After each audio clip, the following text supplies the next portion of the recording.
was all about. Watch. This could have been the spark that started a new civil war, and no one would have won there. That would have been good for no one. Our team's covering it from every angle. We've got Ali Vitale live on Capitol Hill for us. We've got Ryan Riley standing by and Vaughn Hilliard live in Arizona. Ali, let me start with you, because if you look at these sort of buckets of takeaways here, which you know we like to do on the show, there's a few of them. Yeah, Number one, Donald Trump. The committee's trying to link these dots, right? Connect these dots between his actions, the tweet that we just talked about, that meeting, et cetera, what Donald Trump was saying publicly, to the violence on January 6th. So bucket one, Donald Trump, the committee tried to show, had power over this mob, could egg on the rioters, and then could call them right back off, as we learned from Mr. Ayers. There's also this other bucket. The march may have been pre-planned, only designed to look spontaneous, but that in fact there was discussion previously about having people march to the Capitol. And then this third bucket here, this idea that there were links between people who were outside advisors to Donald Trump, Roger Stone, Mike Flynn, and then these far-right extremist groups. But I have to say, Alec, all this talk about buckets, and I'm going to dump like a fire hydrant on you, because Liz Cheney did, where at the end of the hearing, she says, hey, there's this question of witness tampering, perhaps, from former President Trump himself. Yeah, heck of a cliffhanger there, especially after we went through an entire hearing that was bonkers in terms of what it told us. That meeting inside the White House, all of these different buckets that you laid out, there was a wealth of new information there.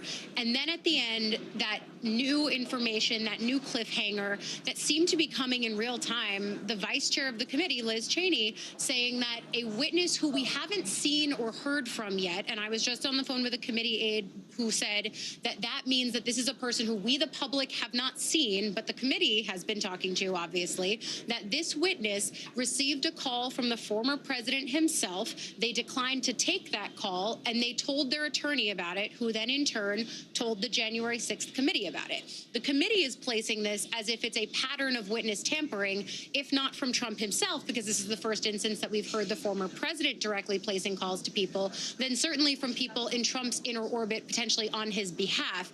The idea, for example, that Cassidy Hutchinson or other witnesses were receiving text messages saying that he, maybe Meadows, maybe Trump, knows that they're talking to the committee, knows that they're loyal. The idea of witness tampering, of course, and witness tampering itself is a crime. The question would be, of course, whether or not the committee has enough to prove that that's what was happening here. Nevertheless, the big question right now is, who is the person that Liz Cheney is talking about?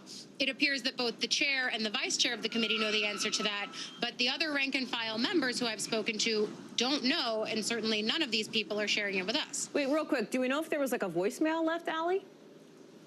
We don't know if there was a voicemail. Okay. We don't know if it was just a missed call. Okay, let me put up, because you were in the room as this hearing was happening, and there was a couple of moments that caught our attention. Video right after the testimony. One, you had one officer, Ganell, sort of wiping his eyes at one point when the hearing sort of invoked his sacrifice. And this, Stephen Ayers, who testified, and that's Officer Harry Dunn that he just gave a hug to. Somebody who is, and there's that emotional moment with Officer Ganell, excuse me, Sergeant Ganell, I should say.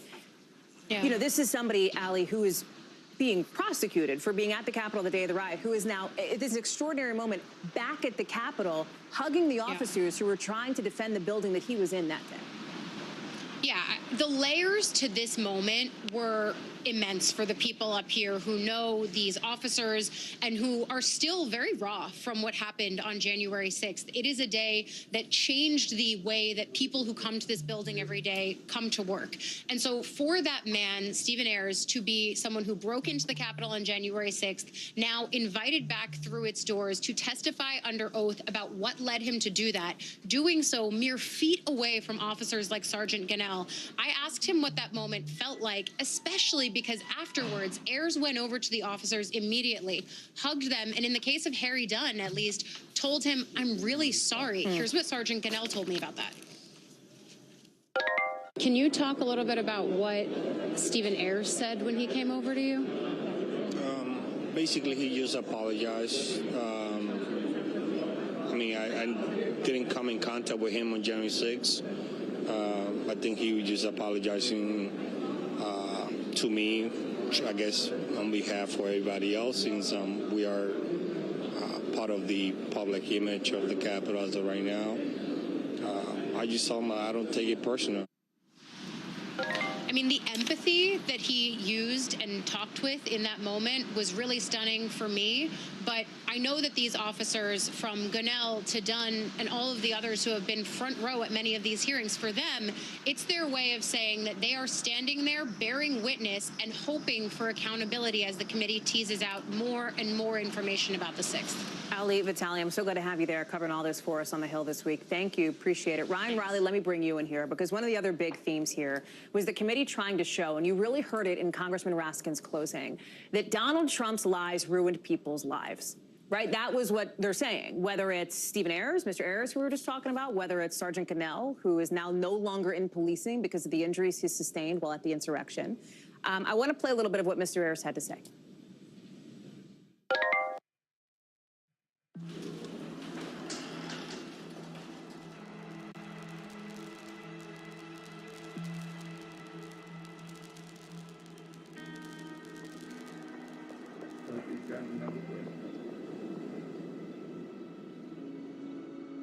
My buckets are really important to me in terms of balance in my life. My buckets are my family, my fitness, which has become a priority, my community has become very important to me.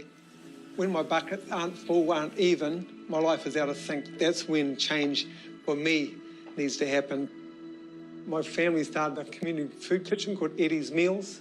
And the reason we did that, my wife and I are in a privileged position, and we wanted to share the blessings that we had with others. Also, loneliness is a real problem here in New Zealand. We open our doors to whoever comes through. We welcome them with a hug, firstly, and a conversation, secondly. Because the conversations we have with the people that come through our doors that can really make the difference. When we connect, we share. When we share, we get wonderful motivation out there to go forward together. And from that, my mental health just blossoms. When I train, I often train with a community. I know I'm going to turn up because I made that commitment. They do the same. And they become more than your training partners. They become your support network, your inspiration, your sounding boards. And bang, you can do amazing things together. I mean, the AIA 1 Billion campaign, for instance, won't be done by the individual. It'll be done by the groups that are getting together and inspiring that change, which excites me so much. People in community, when they know they're supported, can achieve amazing results. Join the journey. AIA 1 Billion.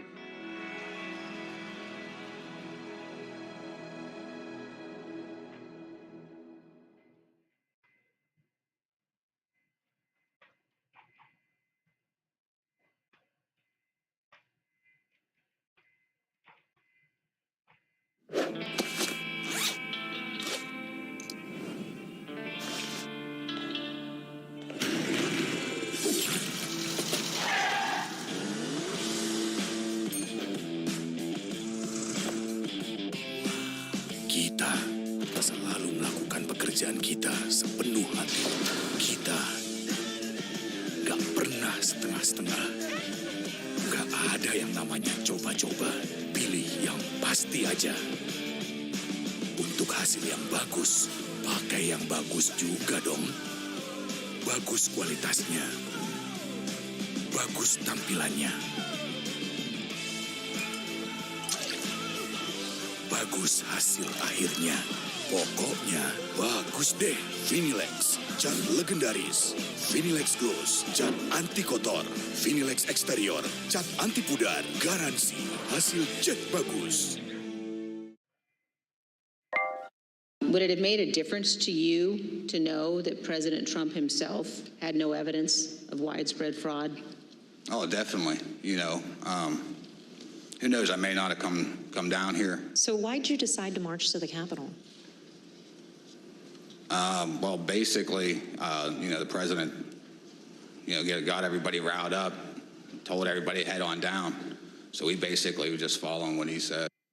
And that speaks, Ryan, to the power that Donald Trump had over some of the folks like Mr. Ayers who showed up that day. You cover these people who went into the Capitol that day as they're now facing consequences. And I think it's important to remember the vast majority of them are not members of the Proud Boys or the Oath Keepers. It's people like Stephen Ayers.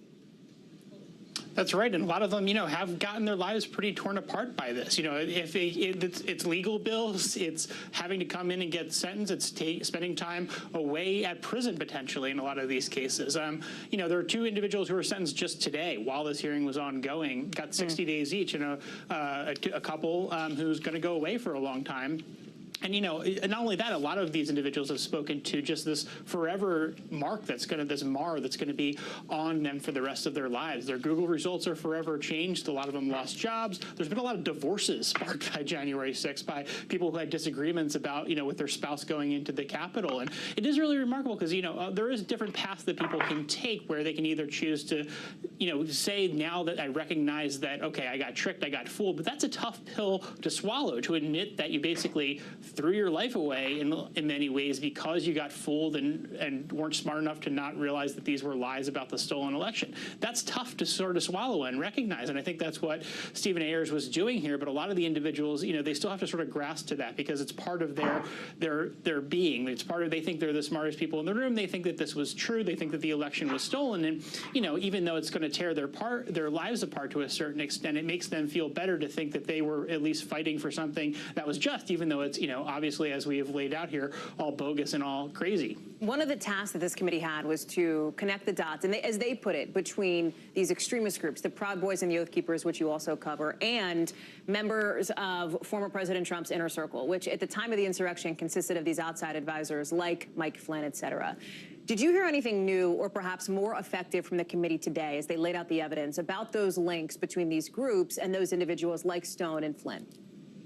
I think because we heard that testimony from Pat Cipollone, I think that some of the information that they were going to bring forward got a little bit shifted back. They shifted the focus a little bit because they had all this new incoming information. So there is a lot more, as I know, a lot more information that the Proud Boys, or that the committee has about the Proud Boys and Oath Keepers that didn't necessarily come out. That said, I do think that they laid out how there's sort of the shared common understanding. And remember, a lot of those folks who are going into this meeting, as described, are directly connected to the Oath Keepers and the Proud Boys. So I think that they emphasized that certainly for the American people. But I definitely would put a pin in that. There's a lot more to come down the line about some more of those ties between the individuals who are involved in this legal effort to overturn the election and the individuals who actually stormed the U.S. Capitol and tried to take over the government on a physical basis. Put a pin in it and circle back, Ryan. Boy, you are a creature of Washington. I love it. There's nothing that people in D.C. like to do more than do that, and ping people too. Before I let you go real quick, if you're at the Department of Justice, what is your biggest takeaway from today, right? What are they hearing and listening to as there's now these questions, as Ali laid out too, about potential witness tampering from President Trump, about some of these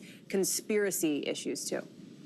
Yeah, I mean, if you want to put it in two buckets, I would say that the Proud Boys stuff and the Oath Keeper stuff, they've got a lot of that already, right? This is the investigation that's been ongoing. They've have more power, frankly, than the committee does to seize a lot of these records, a lot of the individuals they've talked to. I think there, in certain senses, there's going to be instances where they're going to want to compare what was said to the committee with what was said to them, what was said to a grand jury, what was said in court, what was said during an FBI interview. There's certainly instances there. But I think, what we've seen so far is that the committee's really been able to move the ball forward, especially with that Cassidy Hudson testimony in regards to Donald Trump's inner circle. And there's been, reporting from the New York Times about how that's really advanced the investigation. So I think that's what the committee is really paying really close attention to on the White House side of things these days. And I should say, Ryan, we're getting some breaking news that is literally just into us from our colleague Ali Vitale, who got off our air and got on the phone and is now confirming first to NBC News that the next and presumably last hearing from the January 6th committee is expected to be next Thursday in prime time, Ryan. So that is when we anticipate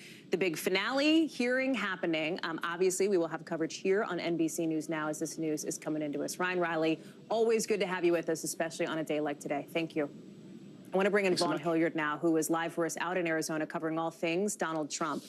Vaughn, this is an individual you've been covering for a while. I was struck by something that Stephen Ayers said, and this again, I think this was, when you talk about the live witnesses, this was particularly, I think, objectively compelling testimony from somebody who was representative of the hundreds of people who went into the Capitol, who were there, who went in that day, talking about how angry he was then and how angry he is now for a different reason. It's anger directed at Donald Trump for having pushed these lies with no evidence to back it up. Here's what he said.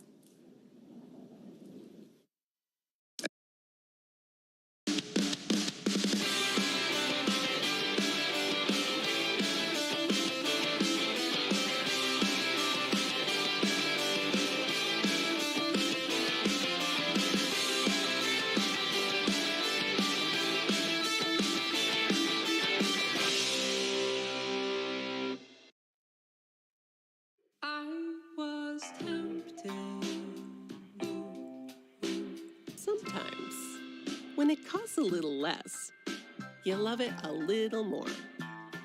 Wayfair. Spend less, get way more.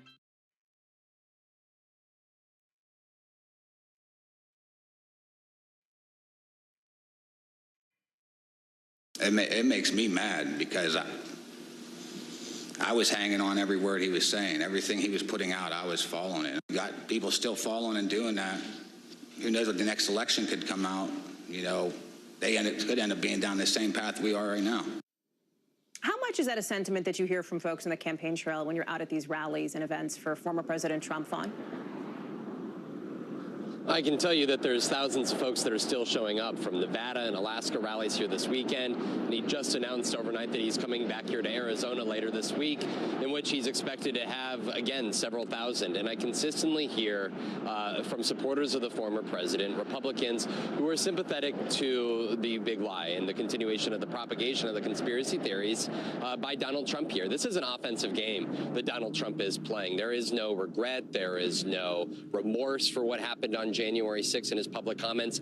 He is going into these states, I mean, essentially his version of the campaign trail, and making the case that the election was taken from him. And by and large, the numbers, the polling plays out. Look at this poll that came out here just this morning from the New York Times and Siena College, in which 75% of Republican voters nationally said that they felt that Donald Trump was just exercising his rights to contest the election in those weeks after the 2020 election. Again, 75% of Republican voters are sympathetic to the actions of Donald Trump, up until the point of, at this point, in which 6 public hearings had been conducted, in which damning evidence and damning testimony was presented against the former president. And yet, this is still such a marker for the former president. And I want to note here, Hallie, is look at an event on Saturday here, right? The leading gubernatorial candidate in Arizona, Kari Lake, who will be standing on stage with him, has called for the decertification of the election results, has made part of her campaign pitch that there should be perp walks, in which there should be elections officials from the state of Arizona who should be arrested and jailed for their part in the 2020 election. Again, on what evidence? It's very unclear. Yet it is at the forefront of the minds of these top Republicans who are running for statewide office, and potentially the former president as he flirts with his own 2024 bid again. Flirts, I think, heavily is fair to say. Fawn Hill, you're live for us there in Phoenix. Fawn, thank you for being on top of this for us. Appreciate it.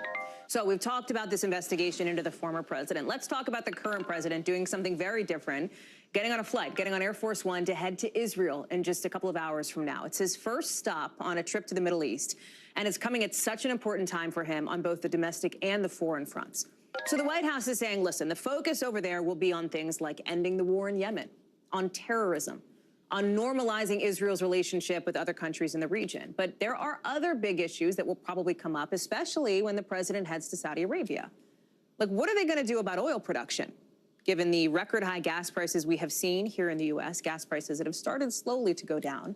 There's also the human rights issue, and this is a big one. You have the president set to attend a meeting that Saudi Crown Prince Mohammed bin Salman will also attend. Remember, MBS, as he's known, he's the guy that the U.S. intelligence community said was behind the murder of Washington Post journalist Jamal Khashoggi back in 2018. Carol Lee is joining me now. And Carol, it feels like President Biden is getting on Air Force One to get to where you are, stepping into potentially some real landmines here.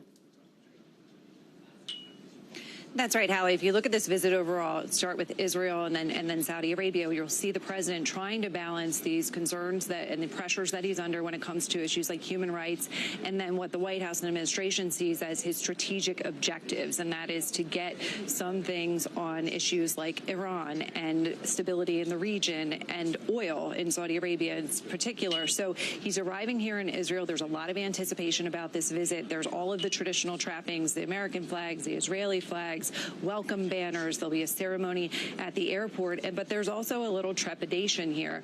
And part of that is over the issue of this killing of the American journalist. There's also Palestinian who the administration has said that they've left that inconclusive. They sided with the investigation and saying that it was clearly that it wasn't exactly clear. They couldn't pinpoint the bullet coming from the Israelis, but it was likely did. And that has really upset some lawmakers lawmakers who sent a letter to the president in advance of his arrival here saying, hey, we want more information and we're not happy with this. At the same time, meet with you, we're not happy with this. A letter from her brother, he says he hasn't received a response yet. So there's that aspect hanging over this, these issues of human rights, and then there's what the president wants to try to accomplish, which is to show solidarity with Israel, to try to send a message of unity on Iran, even though they are not entirely in agreement. And so you'll see him walking that line here in Israel and then again in Saudi Arabia. Let's talk about the Saudi piece of it too, because the president has, it's felt like he's kind of downplayed the possibility of how much the focus will be on oil, bringing up oil prices on this trip. You have to look at the reality, which is that this is a country that's the world's second biggest oil producer. Is it not inevitable, Carol, that this is going to come up? Absolutely.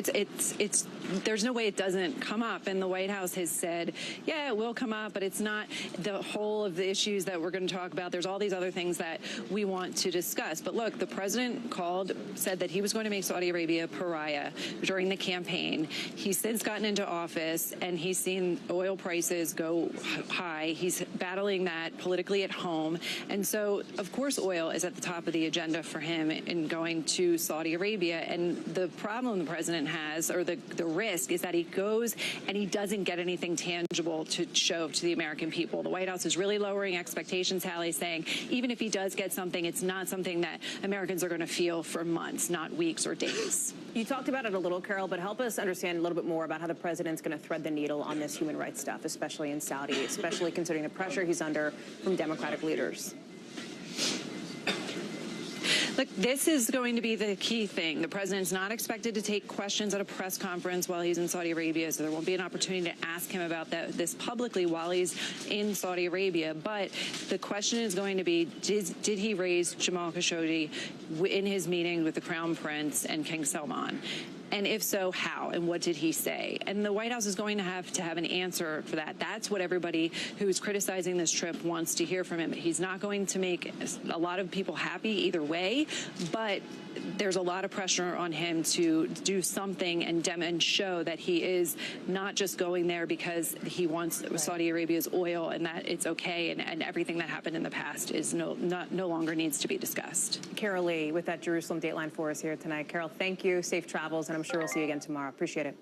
So that's one presidential trip. How about a different trip for a different president on a very different topic? This is Russia's President Vladimir Putin, and this morning, the Kremlin is coming out announcing this big visit he's going to make over to Iran next week to meet with Iranian and Turkish leaders. Why?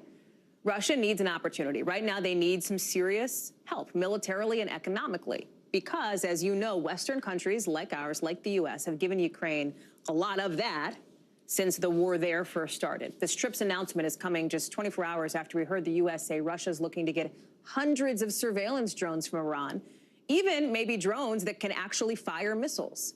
It's not clear whether these drones are already on their way to Russia, but the U.S. has info that Iran is getting ready to train Russian troops on how to use the drones as soon as this month. Ali Arouzi joins us now. And Ali, it's not like we see Vladimir Putin gallivanting the globe in the last couple of years. He hasn't traveled much at all outside Russia since the pandemic. So this trip is significant, it is symbolic, and it is intentionally timed to this moment, right? That's exactly right, Hattie. I mean, look, he's made 2 trips out of Russia since the pandemic. One was to Turkmenistan, and the other one is in Iran, and he's meeting the Iranian leadership on both of these trips. So it really speaks volumes about this new world order he wants to carve out, and it really underscores this very strategic, close alliance between Iran and Russia. 2 countries that don't have a lot of friends in the world, 2 countries that are very, very heavily sanctioned by the U.S. So the timing is no coincidence, and now he wants to lean on people that he's been supporting on at the UN Security Council, like Iran, with all of these sanctions, and he's calling in a favor now. He's going there and he's saying, you've got to help us in this war with Ukraine, and the Iranians are backing him on this. They haven't denied that they're going to send these UAVs to Russia, hundreds of them apparently, according to the White House, and they're both reconnaissance ones and combat ones. And as we know, UAVs have been pivotal in this war. Ukraine has gotten a lot of military assistance from Western countries. We know that, as you talked about, it's more than $7 billion from the U.S. alone. Have we heard any reaction from Ukraine on this piece of it, Ali? And can you give us a sense of sort of a status update, if you will, on how the ground war is going for Ukraine? Well, we haven't heard anything from the Ukrainians about this, but this is going to be worrying. Look, let me just say that this isn't going to be the sort of high-end weapons that we've seen the U.S. give Ukraine. The Iranians and the Russians even don't have those sort of capabilities, but it is going to be a big help to the Russians. UAVs are pivotal in this war. Iran has been manufacturing them for a long time, and they even have a factory in Tajikistan, so that could bring another country into the play making these sort of things. And it's just not going to help Ukraine when another country is giving them hundreds of these weapons that are so important on the battlefield. So it's not going to make anybody here in Ukraine very happy, that's for sure. And on the ground, things are not great here. Look, the Russians continue to pound the Eastern Front. That attack we saw in Chasiv Yar on the apartment building is turning out to be one of the worst in the war so far.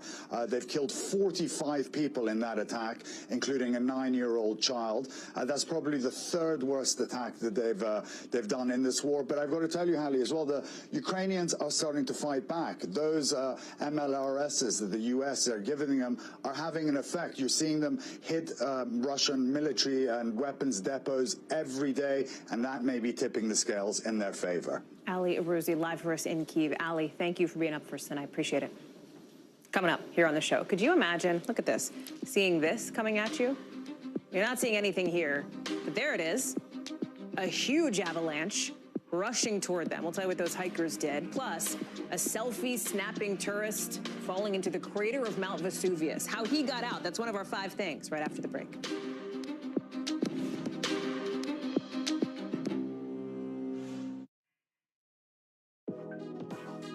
Brankas, berani kasih emas dari Lion Parcel. Kirim paket terus-terusan, dapat hadiah emas, bukan cuma impian. Kirim paket sekarang.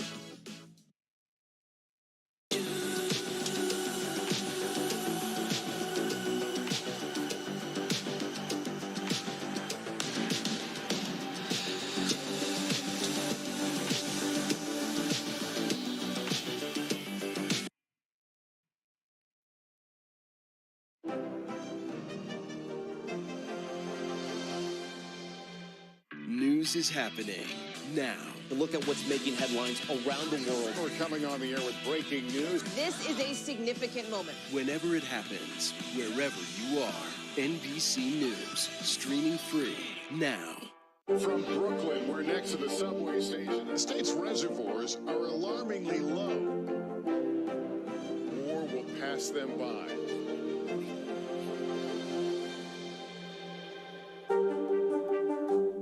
Hallie Jackson Now, weekdays at 5 on NBC News Now. News is happening now. Look at what's making headlines around the world. Whenever it happens, wherever you are, it's here now. The day's biggest political stories with trusted insight now and expert analysis now. A daily look at the politics behind the headlines. Meet the Press Now, streaming weekdays at 4 p.m. on NBC News Now. From Brooklyn, we're next to the subway station. The state's reservoirs are alarmingly low. War will pass them by.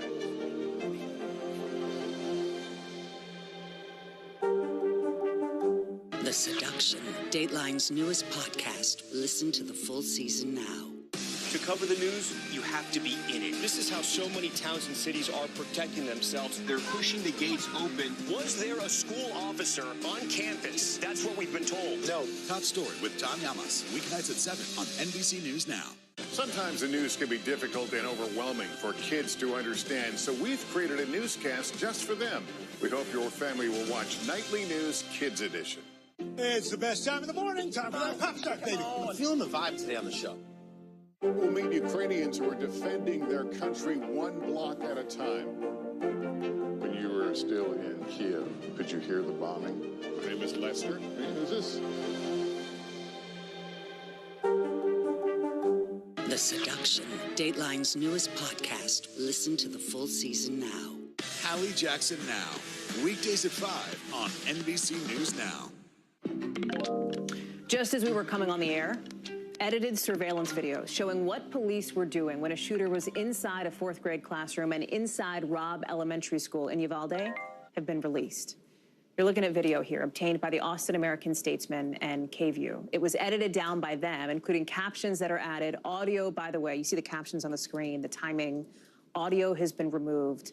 We're going to show you some pieces of this. It is extremely disturbing. I want to just tell you that right up front. You need to know that.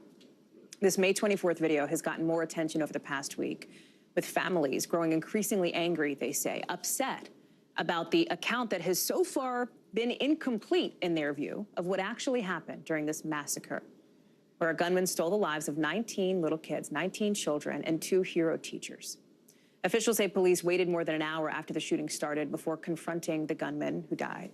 Leaders investigating the shooting said they'd plan to show families the video Sunday, first to people who live in Uvalde and then to the public after that. Well, now that these videos are surfacing, it's not clear if they're going to update that timeline. Let me bring in Tom Winter. And Tom, I think we showed some of this, and I want to explain to people what they're seeing. Again, I can't say it enough. It's not enjoyable video to watch in any way. It's awful and it's upsetting. There is a video that shows the shooter's entrance into the building. And then at one point, and I'm going to kind of narrate as we're talking here, you're going to see a little boy, I believe, coming out of the bathroom, or at least coming around the corner. This little boy who's, here it is, his image has been blurred. If we can roll the next piece of video here. You're going to see a little boy come around the corner, see the shooter, and then go back to wherever he was, a student, I should say. We don't know if it's a boy or a girl. You can see the editor's note there. There's a little boy in the bottom left-hand corner of the screen. The video goes on to show, for example, the first entrance of police, and then later video of the police that were assembled there. Tell us a little bit about why this video is important and some of the reaction to it, because already that reaction has been pretty fierce. It sure has, Hallie. I think when you look at this video, it indicates to us a couple of different things, having watched it, having actually seen active shooter training involving law enforcement. First off, for the families, I don't know if it changes anything for them from a timeline perspective. I don't think any answers at this point are going to be long-term helpful for them in understanding the reason why nobody moved forward to that classroom once more reinforcements arrived. Frankly, once this person who you just saw on that video started shooting and started firing at police officers. This video, we're looking at it now, of this child coming around the corner, parent to parent, is extremely difficult to watch. A couple of things stick out to me, Hallie. First off, this shooter clearly did not feel any sort of pressure from police, did not feel as if they were on a clock. That's a law enforcement term a little bit. In other words, they were not rushing. They were methodical. They were moving from place to place. It speaks to their mindset. I think it speaks to potential planning here, and I think we're going to hear a lot more about that in the coming weeks and months. That's the first thing. The second thing is you see law enforcement here entering the school, doing what they should have done, which is initially going right towards where this was, but then they're fired upon. That's why you see them retreating there.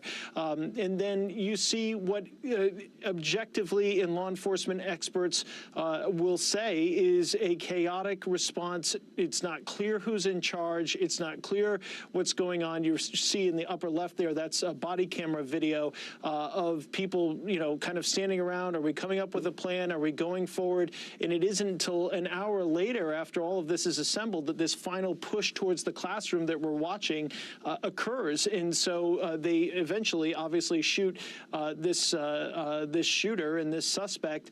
But Hallie, in the meantime, he's firing rounds, and there are kids that are bleeding in that classroom.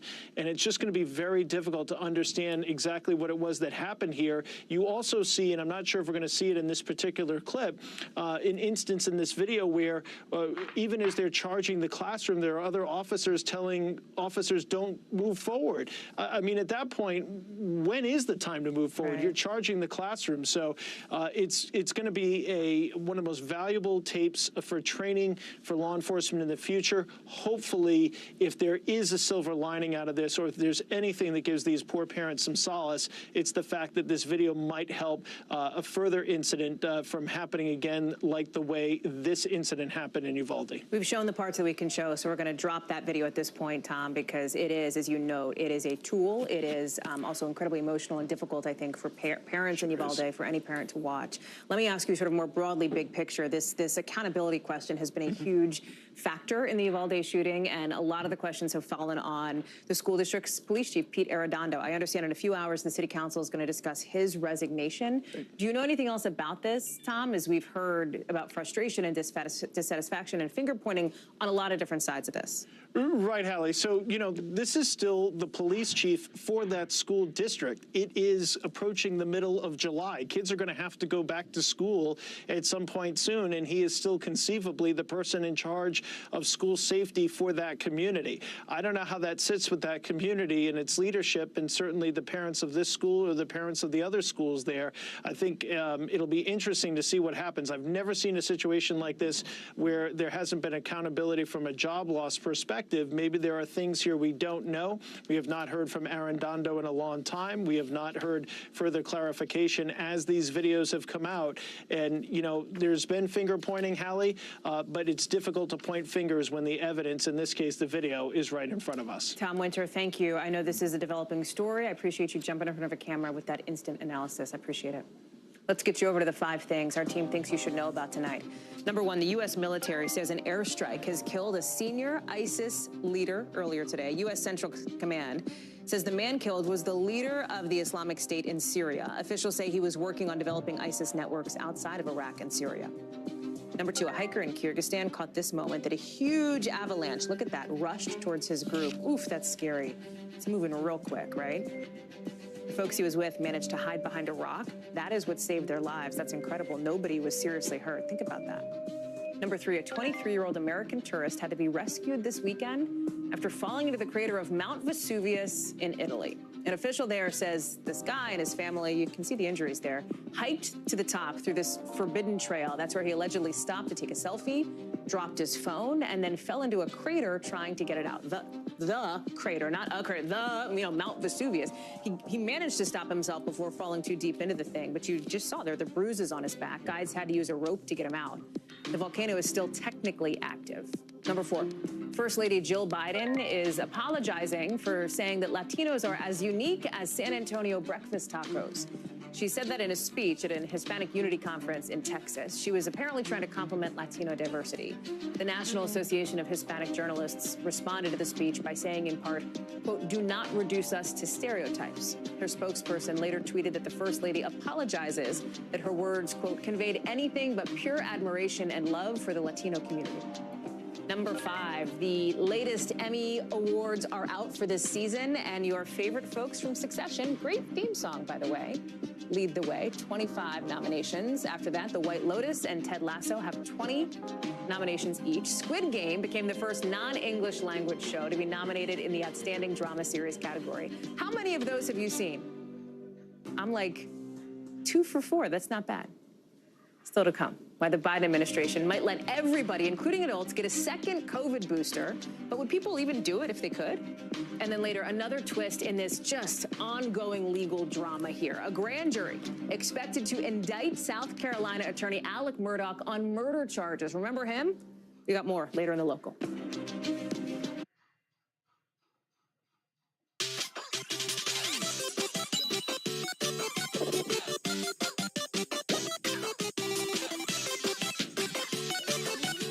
Paket langganan Grab Unlimited Rp1, promonya Unlimited. Langganan yuk!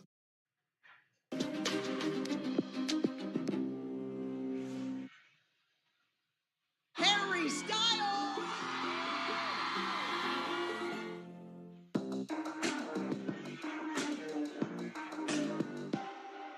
NBC News, streaming free now. Okay, so here's one for you. Should all adults get a second booster shot? That's apparently the question that top leaders inside the White House are asking themselves. The talks coming as we're seeing more and more COVID hospitalizations because of that BA.5 subvariant of Omicron. You've probably heard about this, right? BA.5. Right now, only people over the age of 50 and people who are immunocompromised can get a second COVID booster. But some experts are getting more and more worried that the immunity for younger adults could be going away, basically. Today, during a White House COVID briefing, Some officials said people who were infected with COVID during the first Omicron wave may not have much protection against these new subvariants like BA.5. Let's bring in medical reporter Erica Edwards, who is joining us now. Erica, it's good to see you. Second COVID boosters. What would have to happen to get there, and what are the chances we'll actually see them?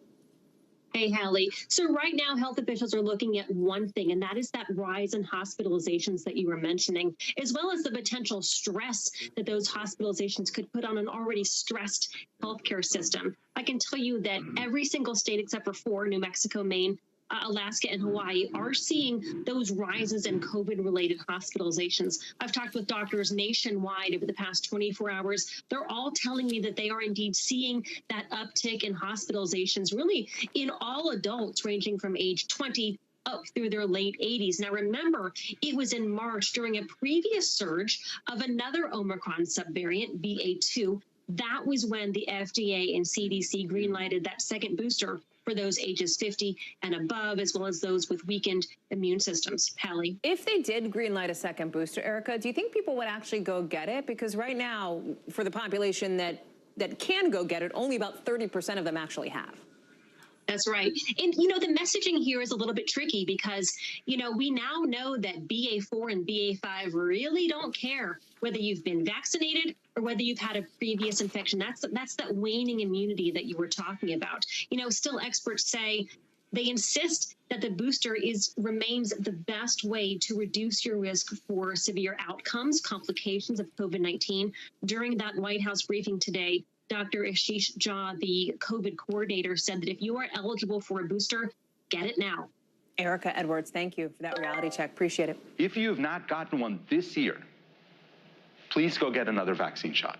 You are eligible for your first booster or second booster, wherever you are in your vaccination schedule. If you've not gotten a vaccine shot this year, go get one now. It could save your life. I'll also just say quickly that if you get a booster now, experts say it does not preclude you from getting another one this fall when we anticipate new versions of the COVID-19 vaccines to become available, those targeting these specific subvariants. We expect those in October or November. Hallie? Great info, as always, Erica, and great soundbite, too. Thanks. Appreciate it. Coming up, the big U.S. city has a lot of people wondering, why in the world are you warning us about nukes? What? We got that coming up. Plus, how a Good Samaritan got nearly 24 people off this sinking boat. We've got that in the local.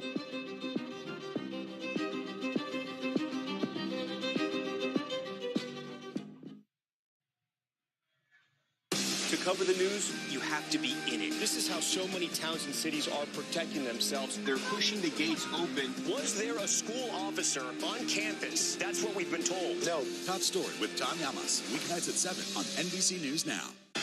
Right now on NBC News Now. We've got all the angles covered tonight. Look at what's making headlines around the world. We've got 3 new developments just this afternoon. We begin this hour with breaking news and the growing impact of Russia's assault. This is what it looks and feels like to try to escape Ukraine. I don't want us to say goodbye.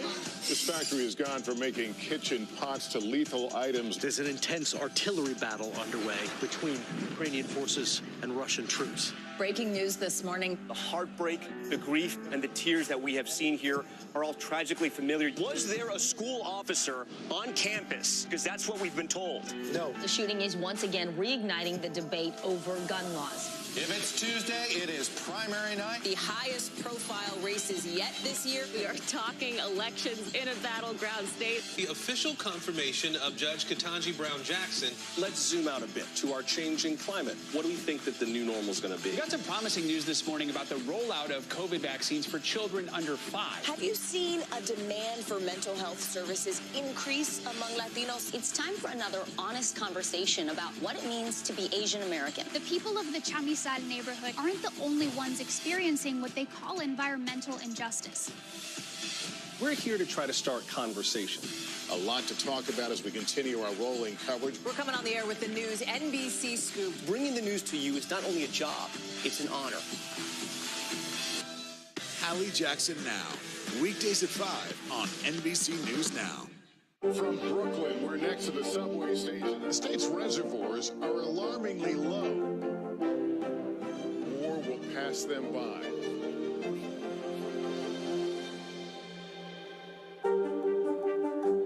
News news is happening now. Look at what's making headlines around the world. Whenever it happens, wherever you are, it's here now. The Seduction, Dateline's newest podcast. Listen now.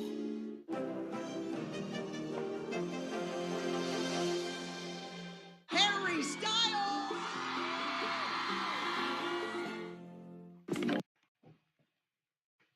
At the Reserva by Erha. Here, every detail is paid in full attention. That makes you the priority. Because details is where the perfection is.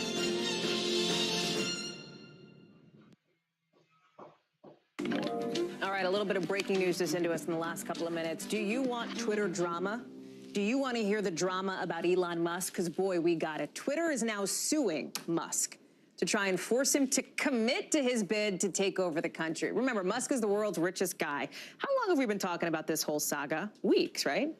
Musk, just on Friday, accused Twitter of violating its purchase agreement for not turning over some details about, like, spam accounts, bot accounts on the site. That's after Musk had agreed to buy Twitter at $54.20 a share back in April. And Twitter is saying, too bad. You want to pull out, but guess what? That's the price we expect to get. So I'll do the math for you. That's more than $44 billion. In a statement, the company is saying that, in their words, Musk apparently believes that he, unlike every other party subject to Delaware contract law, is free to change his mind, trash the company, disrupt its operations, and destroy stakeholder value. Musk hasn't commented on this thing yet, but place your bets on how long it'll take him to tweet about it. We'll be following this one for sure. NBC News covers lots of stories like that one, hundreds of them, in fact. And because you couldn't possibly read or watch or listen to them all, our bureau teams have done it for you. This is what they tell us is going down in their region in a segment we call The Local. Our Western Bureau reporting on that terrible wildfire threat against giant sequoias in Yosemite National Park. It got worse overnight, but the fire is still partially contained. All of those sequoias are still standing.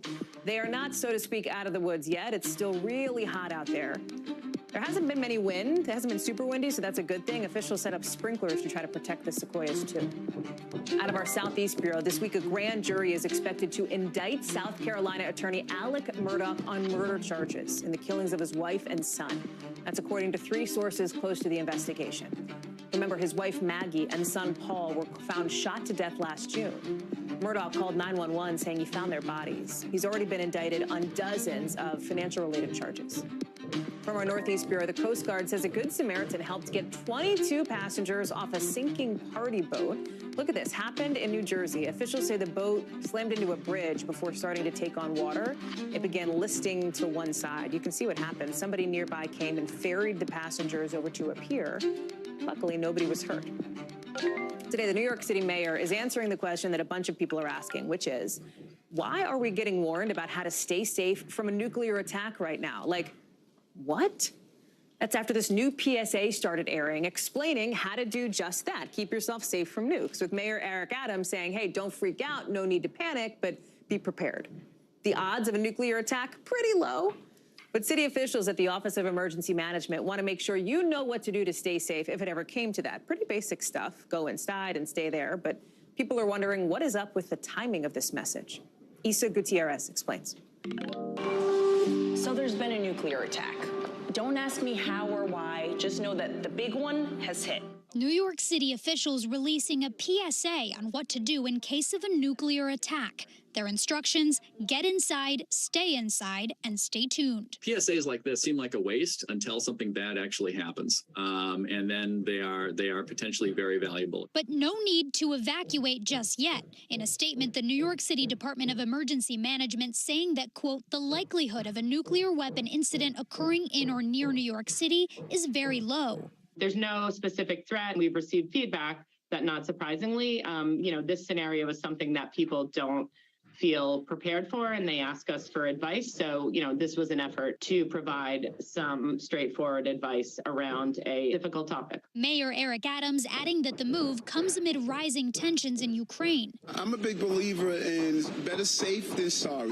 I take my hat off to OEM. This was right after the attacks in the Ukraine. Is a nuclear attack something you think about at all? Is that on your mind? I don't think about it that much just because it seems so far-fetched. Although the PSA targeted New Yorkers, it's a message some experts think could resonate with the nation overall. My sense is better education would be helpful. Just knowing some basic things like, again, stay inside. And no, staying in the car is not an option. You need to get into a building and move away from the windows. Do you feel prepared for a nuclear attack? No, not by a long shot. I don't know what I would do. Maybe that doesn't sound very intelligent, but I really don't know what I would do. PSAs like these were common just a few decades ago. First, you duck, and then you cover. And they may become common with groups like the Bulletin of the Atomic Scientists, sounding the alarm. They manage the doomsday clock, designed to warn the world about man-made threats like nuclear war, amongst other issues. Recently, they set the clock for 100 seconds to midnight, saying in part, quote, Russia's invasion of Ukraine has brought this nightmare scenario to life, with Russian President Vladimir Putin threatening to elevate nuclear alert levels, and even first use of nuclear weapons if NATO steps in to help Ukraine. This is what 100 seconds to midnight looks like. Nuclear attack is unfortunately a real part of our world, and I think the risk will only grow over time. Having said that, I don't think that people should allow concern about nuclear attack to dominate their everyday lives. Issa is joining us now. Can we please not have one more thing to freak out over? Like, do we see, like, please, New York City, like, do not give us one more thing to stress out about. I know that one of the people that you talked to said, hey, this is not just a message that could resonate with New Yorkers, but people all over the country, right? Yeah, absolutely, Hallie. And experts are saying that the U.S. as a whole really isn't prepared. And like you heard from those folks I spoke with today, they really don't know what to do in case of one of these emergencies. Columbia University's Center for Nuclear Studies in 2018 said the U.S. and its citizens is not prepared for any type of nuclear disaster and its aftermath. And you look at a lot of the emergency preparedness websites across the country for the different states, and many of them don't have information for this type of situation, telling people what to do or how to prepare.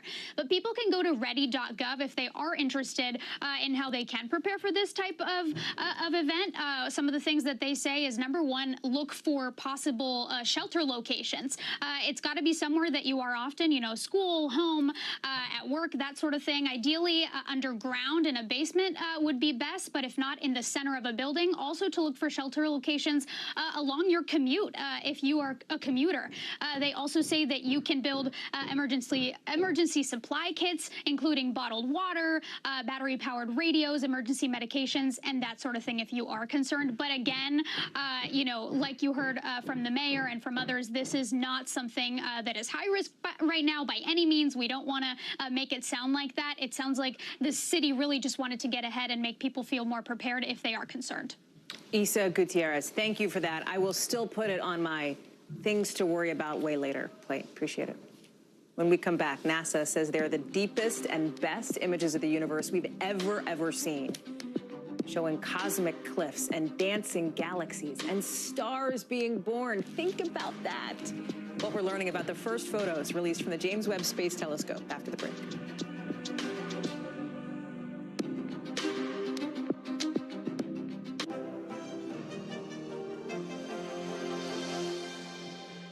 Sometimes the news can be difficult and overwhelming for kids to understand, so we've created a newscast just for them.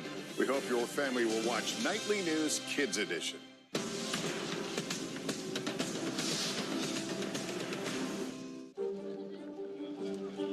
Let's go. This is a critical choke point for this fire.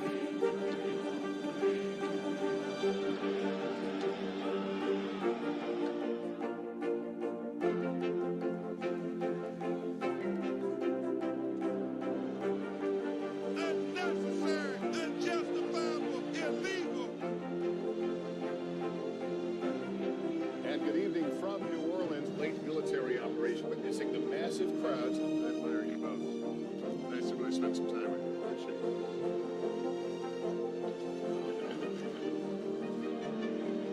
At any moment now.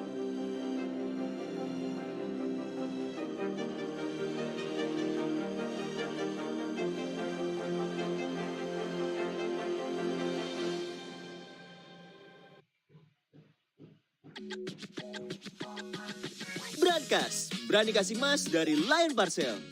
Kirim paket berkali-kali, dapat emas tanpa diundi. Kirim paketmu sekarang.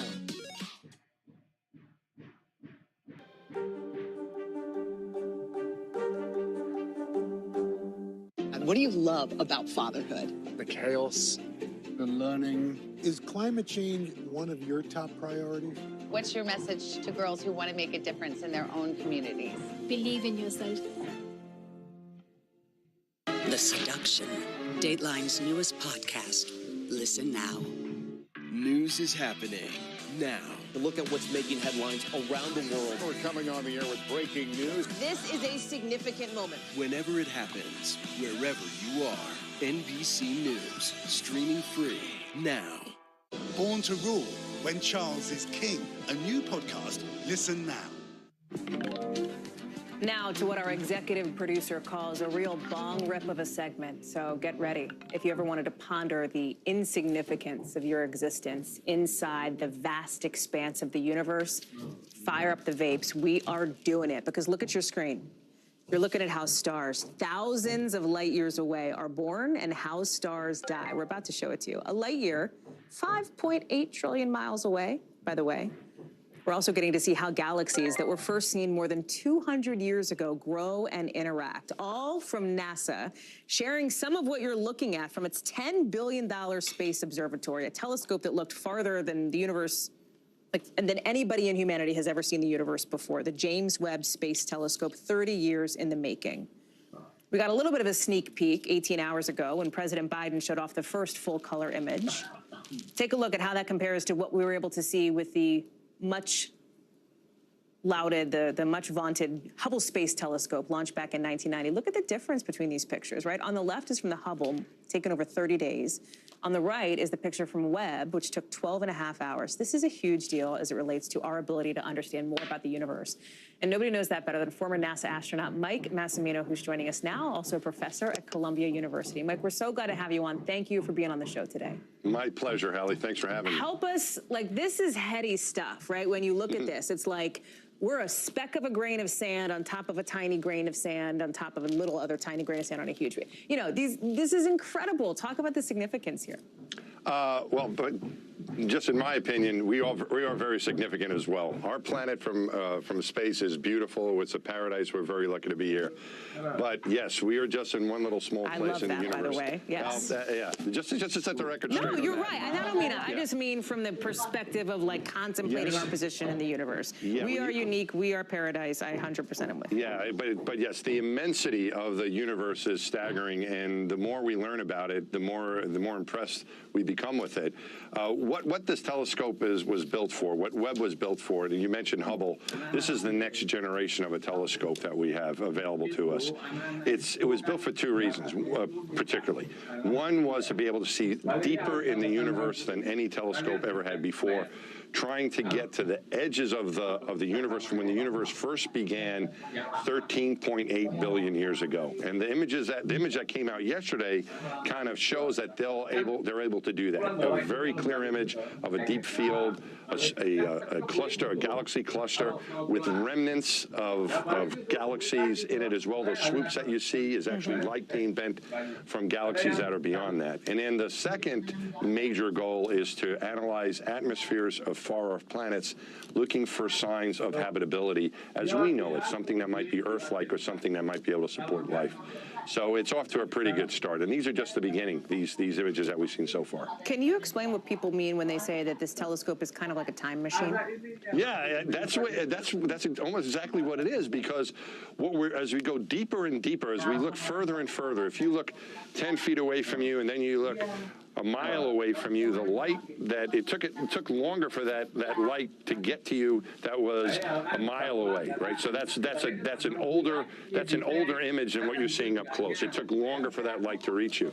So when you start talking about miles and millions of miles and then light years and millions and billions of light years, what you're doing is you're seeing light. It took that light, for example, in that cluster, 4.5 billion light years away, that major cluster, it took that light 4.5 billion years to reach us.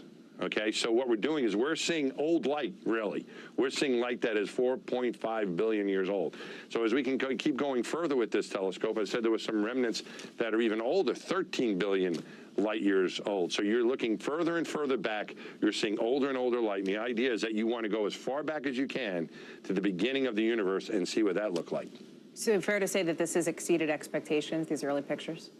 Yeah, it's pretty. These are just, these are the early release images, and this we is had the things, appetizer, you know. This is to make sure that the telescope works and to whet your appetite. When I went to Hubble, we had these early release images, and I was thrilled because it showed we didn't break the telescope. This shows that the telescope is working, and there's a lot more to come. Mike, it's so good to have you on to talk Pleasure. about this. I so appreciate it. Thank you. Thank you, it's just Hallie. an incredible story. That does it for us this hour. It's good to be with you. We'll have more for you tomorrow, same time, different place. I'll be back in D.C., but we'll see you then. Coverage picks up right now.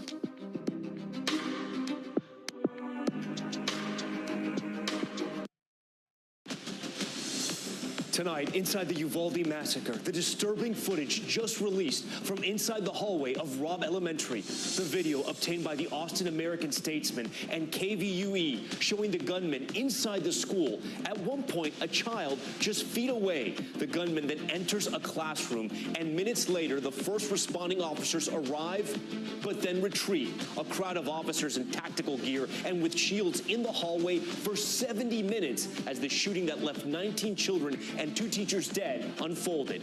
Also, the explosive allegations during the January 6 hearings. The panel saying a draft tweet shows then President Trump planned a march to the Capitol that day. The committee also accusing the former president of once again trying to contact a witness. It comes as a new poll shows half of Republican voters would prefer a different candidate than Trump in 2024. But is that still enough to push him through the primaries? The deadly boat tragedy off the coast of New York City. A packed boat capsizing in the Hudson River. At least 2 people, including a 7-year-old child, killed. A commuter ferry helping pull other passengers from the water. What authorities believed happened.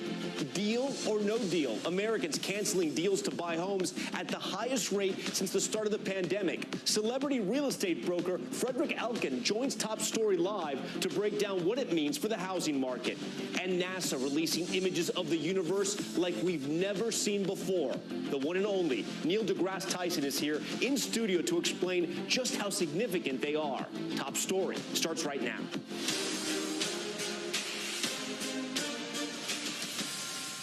And good evening. At first, we couldn't imagine it. And tonight, we're seeing how it happened.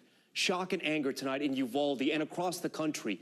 New footage shows the police response inside Robb Elementary as that massacre unfolded. The chilling new video obtained by the Austin American-Statesman and TV station KVUE shows the 18-year-old suspect walking the hallways with that AR-15. No one around to stop him. A child briefly enters the shot, but luckily the gunman does not see him. The surveillance video also shows the first officers respond just minutes later, but then they retreat amid gunshots as the 70 minutes roll on. More heavily armed officers, some with shields, crowd the hallway, but no one goes inside. We now know that while police stayed in that hallway, 19 children and 2 teachers were killed. Tonight, family members of 2 of those young victims join Top Story Live. We'll have that in just a few moments, but we begin with Sam Brock, who leads us off with that disturbing new footage. Wah. Yang kayak tuh buat aktivitas keluarga pas liburan, bro. Nunggu yang lebih murah. Masih aja. Tiket.com dijamin paling murah. After weeks of agonizing waiting, the Austin American-Statesman, along with KVUE, releasing a highly edited 4-minute compilation of videos, including never-before-seen surveillance from inside the school, outside the building, and police body cam footage, shedding more light on how the law enforcement response unfolded. The gunman walks across the parking lot and into the school at 11:33. Casually carrying a rifle and turning a corner in the hallway, a young student comes around the corner as the shooter walks down the hall. Seconds later, gunfire erupts, lasting for more than 2 minutes. The young child runs away. 3 minutes later, the first officers enter the school. As the gunfire continues, some officers approach the classrooms, while others hold back. More shots, and they retreat. 19 minutes after the gunman entered, heavily armed reinforcements arrived with ballistic shields, holding up their weapons but standing at the end of the hallway, waiting for nearly half an hour. Eventually, a unit moves in a stack formation toward the classroom door, others again holding back. 48 minutes after the gunman entered, more rounds and inaudible conversation. One officer seen getting hand sanitizer while the gunman is still a threat in the classroom. After 77 minutes, a volley of gunfire when Border Patrol officers finally breached the classroom. Their sense of urgency did not seem to be really felt or seen in that video. Instead, we know that those 19 children and 2 teachers were inside that classroom, and it took more than an hour for them to finally breach the door. The whole police system in Uvalde failed us. Vincent Salazar's 4th grade granddaughter, Layla, was killed. What aspect of the video do you think is going to be the most painful for you, but necessary to see? When they sat back because they got gunfire, they retreated. The officers ain't trained to retreat when they're gonna they have to save these children, and they did not do that. The video's release follows weeks of pain and outcry from some of Uvalde's youngest community members. I usually run into my sister in the restroom. Like Jasmine Cazares, who lost her sister, Jackie. I forgot to say good morning. And I think that's gonna haunt me for the rest of my life. I'm doing this for you, sister. Families trying to reconcile systemic failures and an apparent lack of answers. The answers we don't get is why they didn't act to protect these babies. Sam Brock joins us now. Sam, this is going to be such a tough day for those families. When you see that video, it just gets you more and more upset. I can't imagine what the families are going through right now. I do want to ask you, there was so much finger pointing lately between the Uvalde Schools District Police along with the Texas Rangers, the DPS. Have we learned anything more if one department was more to blame than another? What was clear by looking at this video, Tom, is that within about 15 or 20 minutes of any police officer arriving on scene, and certainly was Uvalde ISD school officers and city police officers that arrived first, you start to see people with heavier gear and ballistic shields, and eventually what one can only assume are Border Patrol agents and DPS agents who are there on scene all at the same time. And the most jarring prospect, or I should say jarring really evaluation of all this, is watching them standing there with heavy gear, their rifles up, their ballistic shields up, and there's a little box that shows police body camera that's inset in real time as you're watching these men with their rifles up, and the other officers to the left of them are just standing there. They're looking at their phones, they're talking to one another, they're not taking action. And for so many parents tonight who are watching this and trying to process it, that is going to be very difficult to digest. Tom. Sam Brock leading us off tonight here on Top Story. The families of the victims in the Uvalde shooting are speaking out and demanding accountability, as you can imagine. Tonight we are joined by 2 fathers of victims. Brett Cross is father of 10-year-old Uzziah Garcia, and Javier Cazares is father of 9-year-old Jackie Cazares. They're joining us now live. First of all, to the both of you, I am so incredibly sorry for your loss. As a parent, I can't imagine what that day was like and what these weeks have been like, and what today is like. Brett, you saw a little bit of that video from what I understand. What was your take on what you saw? In regards to what, I mean, we saw it at the same time that the rest of the world saw it, even though we had asked for it before from our district attorney, and to not have the audio there. We didn't need to hear our babies being massacred. It was totally uncalled for. Javier, what are you thinking tonight, and how upset are you that this video has been released in this manner, if you will, without sort of the family seeing it first? And that was the question. I mean, we were supposed to see it Sunday, without video. I mean, I'm sorry, without audio, and somehow it got leaked. And I want to say the name, Tommy Poliski from Austin, KVOE News. Put it out there for the world to see, and we weren't ready to see it yet. Brett, if you can tell me, did you watch the video at all? I mean, I can't imagine what that's like, and if you'd even want to see it. Yeah, I watched it. The whole clip that they showed, we all have. and it's heartbreaking because now we relive this every day, and now we're going to hear it, not just relive it. It's a continuous thing that all that happened by leaking it out it was just devastating for us. We're tired of seeing things after the media gets a hold of them. Nobody is telling us anything, and it's disrespectful to not just us, but our kids' memories. Javier, I was covering the Uvalde school shooting, and I know one of the biggest problems was just trying to get what happened there, just trying to get to the truth. Tonight, there is this surveillance video. Have you learned anything new from this? Have you gained any type of perspective? Yes, and a lot of it was embarrassing to see. You know, people on their cell phones, you know, texting. Another gentleman putting sanitizer in his hands. I mean, people fleeing. You know, they're trained to go forward, not backwards. Brett, what would you tell those officers? I mean, you can clearly see them retreating. What would you tell those officers tonight? Y'all were cowards. They need to give up their badge so they won't corrupt anywhere else. Yes, we don't want them to just quit from our departments and go somewhere else and then jeopardize the lives of other children. We know who did the shooting, but we also know the officers that stayed in the hallway for over 50 minutes, 77 minutes of just sitting there idly by.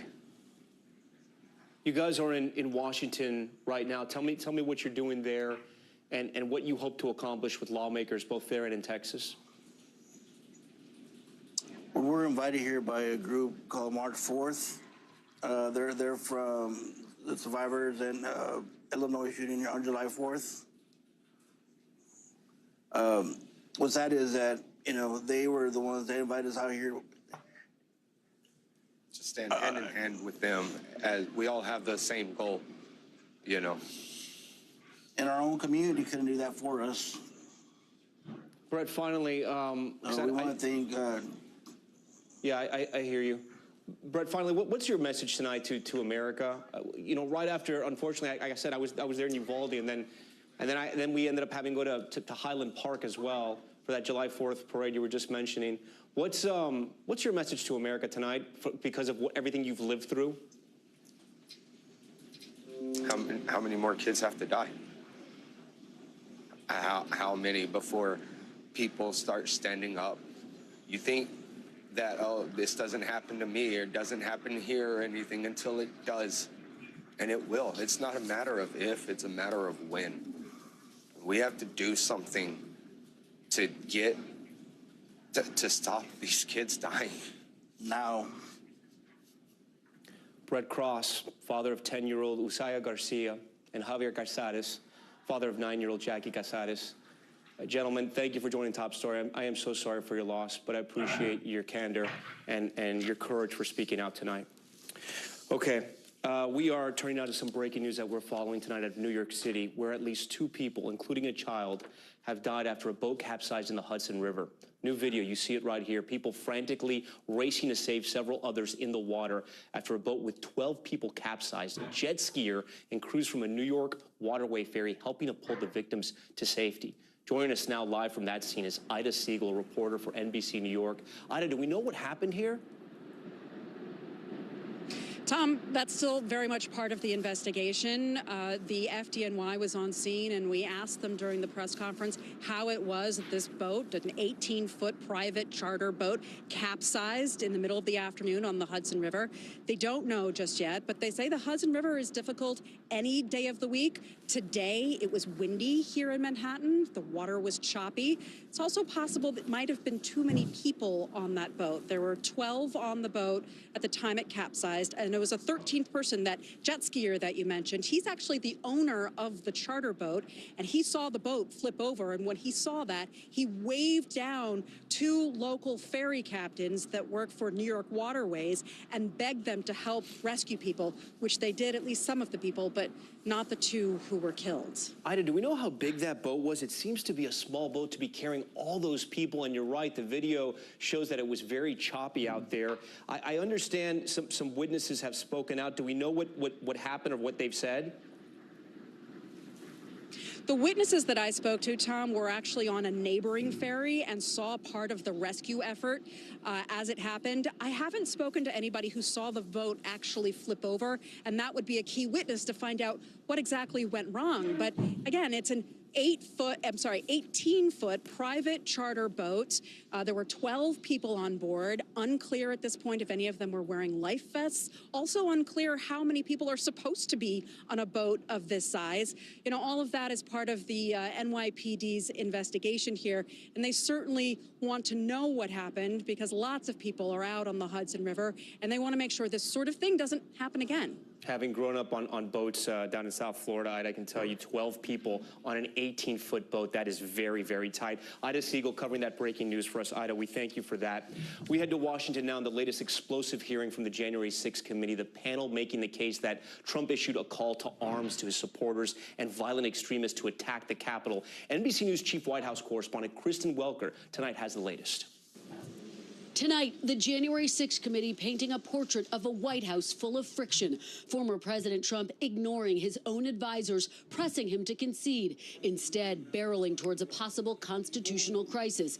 And they argue pushing for a mob to come to the Capitol. President Trump is a 76-year-old man. He is not an impressionable child. Just like everyone else in our country, he is responsible for his own actions and his own choices. The committee, for the first time, playing video from former White House counsel Pat Cipollone's testimony, who said he agreed with former Attorney General Bill Barr there was no widespread evidence of voter fraud, and said he believed the president, having lost virtually every legal challenge, should have conceded before January 6th. Did I believe he should concede the election at a point in time? Yes, I did. I believe Leader McConnell went onto the floor of the Senate, I believe, in mid-December and basically said, the process is done. That would be in line with my thinking on these things. He says former Chief of Staff Mark Meadows agreed with him. The committee arguing it all came to a head at a heated December 18th meeting in the White House. Cipollone and other White House staff walking in to confront outside supporters, including attorney Sidney Powell, who were still insisting to President Trump there was election fraud. There were people shouting at each other, hurling insults at each other. We were asking one simple question as a general matter. Where is the evidence? So what response did you get? A disregard, I would say, a general disregard for the importance of actually backing up what you say with facts. I would have fired all of them that night and had them escorted out of the building. The committee arguing this tweet sent that night after 1 a.m. where Mr. Trump called for a, quote, big protest in D.C. on January 6th. Be there, will be wild, triggered prominent far-right activists to start planning. He is now calling on we, the people, to take action and to show our numbers. Including the extremist group, the Oath Keepers. I can tell you that they may not like to call themselves a militia, but they are. They're a violent militia. Jason Van Tatenhove is a former spokesperson. He had already left the group before January 6th. I think the best illustration for what the Oath Keepers are happened January 6th, when we saw that stacked military formation going up the stairs of our Capitol. The committee says prior to January 6th, Mr. Trump reviewed a draft of a tweet that was not sent, which said the crowd would march to the Capitol after his speech. Basically put out, come to Stop the Steal rally, and I felt like I needed to be down here. The committee also calling Stephen Ayers, a former Trump supporter who showed up to hear President Trump speak and was charged with disorderly conduct for entering the Capitol. Were you planning on going to the Capitol? No, we didn't actually plan to go down there. So why'd you decide to march to the Capitol? Well, basically, the president, got everybody riled up, told everybody to head on down. So we basically were just following what he said. There was no cross-examination of witnesses today. Republicans have slammed the January 6th panel as partisan. Every member of the committee was appointed by Speaker Pelosi. Mr. Trump today blasting the committee as the, quote, same lunatics who drove the country crazy with their lies and made up stories like Russia, Russia, Russia. Though airs today saying he no longer believes Mr. Trump's claims of election fraud. Do you still believe the election was stolen? Not so much now. With all the, all the lawsuits being shot down one after another, that was mainly what convinced me. Afterwards, Ayers hugging a member of the Capitol Police, saying he was sorry. Quite a moment there. Kristen Welker joins us now live in studio. Kristen, there have been a lot of allegations of witness tampering, but it sort of went to the next level today, correct? It really did. This was a bombshell that Vice Chair Liz Cheney essentially dropped at the end of the hearing. She said that former President Trump called one of their witnesses. She wouldn't identify that witness, and she said that it's not someone that we have heard from yet. She said the witness didn't take the call, but did alert the committee. The committee has now alerted DOJ. But taking a step back, it goes to the point that you're making, Tom, that this is a part of a broader pattern of potential witness tampering by the former president and those in his orbit. A spokesperson is responding tonight for former President Trump, saying that Cheney is basically traffics and innuendos and lies that go unchallenged and unconfirmed. But you can expect at the next hearing, which could be next week, that we will hear a lot more about this, Tom. Yeah, I hope to get some new information. All right, Kristen Welker, great to have you in studio on Top Story. You. Thank you.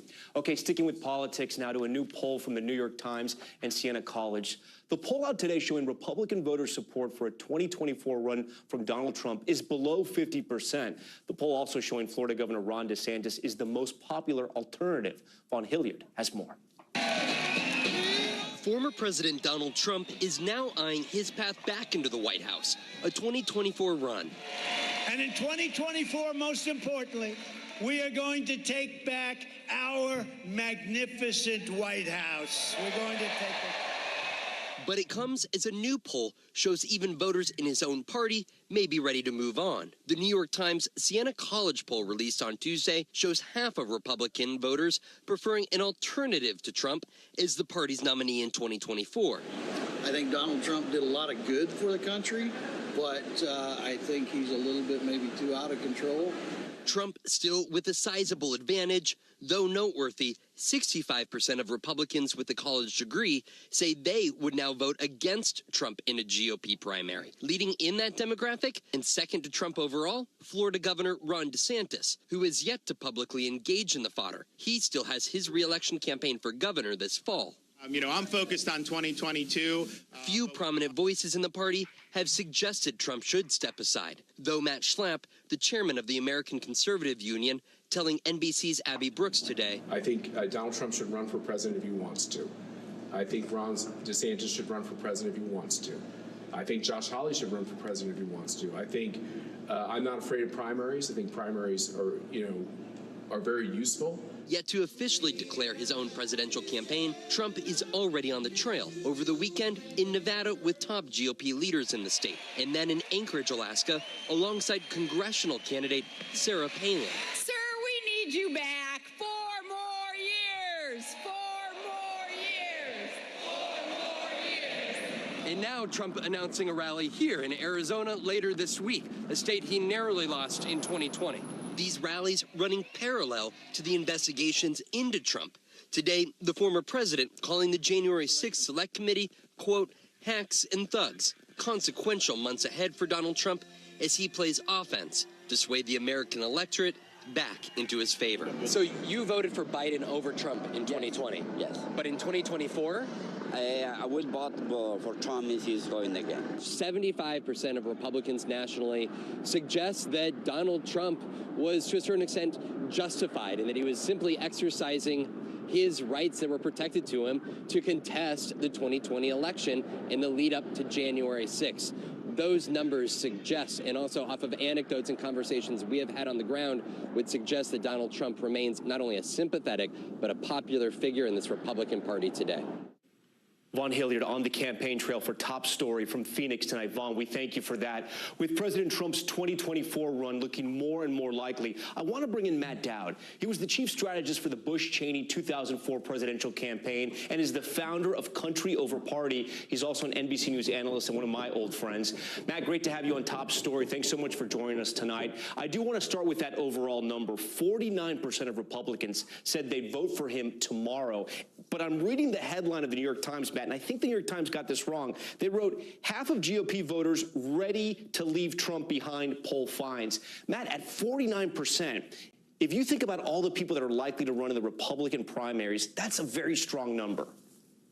Yeah, 49% in a multi-candidate field in the GOP primary is a dominant number. That means he wins nearly every primary and caucus because you only need a plurality in the primaries and caucuses. I think people think, oh, he's supposed to be at 70 or 80. Even the strongest candidates in the fields in Democrat or Republican barely ever get above 40. He's at 49, which means he clears the field as long as it's a multi-candidate field, which is what it will likely be. And Matt, you know, I wanted to have you on because this is a point you kept making over and over again back in 2016, actually around 2015, when people said Trump could never win. He was around, I think it was somewhere between 23%, 27%, depending on the poll, but he held on to that right throughout those primaries, and it was enough to win because so many people were running. He didn't get above 30%, Tom, until early into the 2016 race. He didn't ever hit above 30%. And he started winning every single. And once you start winning, you win Iowa, you win New Hampshire, you win South Carolina. Once you start winning, you start building momentum. So he's in a stronger position today than he was in 2016 when he won the Republican nomination. A lot of attention to the January 6th committee and a lot of the new information and reporting they've brought out. It's dominated a lot of the coverage out of Washington lately. Another interesting number I did want to pull, they asked people in this poll who will vote in the Republican Party how they view President Trump's actions after the 2020 election. 75% of them said he was just exercising his right to contest the election. Do you think that 75% number is revealing about what actually matters to voters right now, or does it say more about the Republican Party? I think it says more about the Republican Party right now because that number goes directly in line with other numbers when you ask them, did Trump do anything wrong? 75 to 80% of Republicans say no. Was Trump, telling the truth about the election? 75 to 80% of Republican primary voters said yes. It's not reflective of the general election voters, which means he's a weak candidate for the general election, but he definitely represents what the Republican Party has become today, which is a majority of people that have denied the election results from 2020. And I think that's Donald Trump is reflective of a new Republican Party. If you were advising a rival campaign in the Republican Party right now, somebody that was going to run against Trump if Trump does run, do you think the January 6 hearings have had any effect as far as the primaries are concerned on Donald Trump?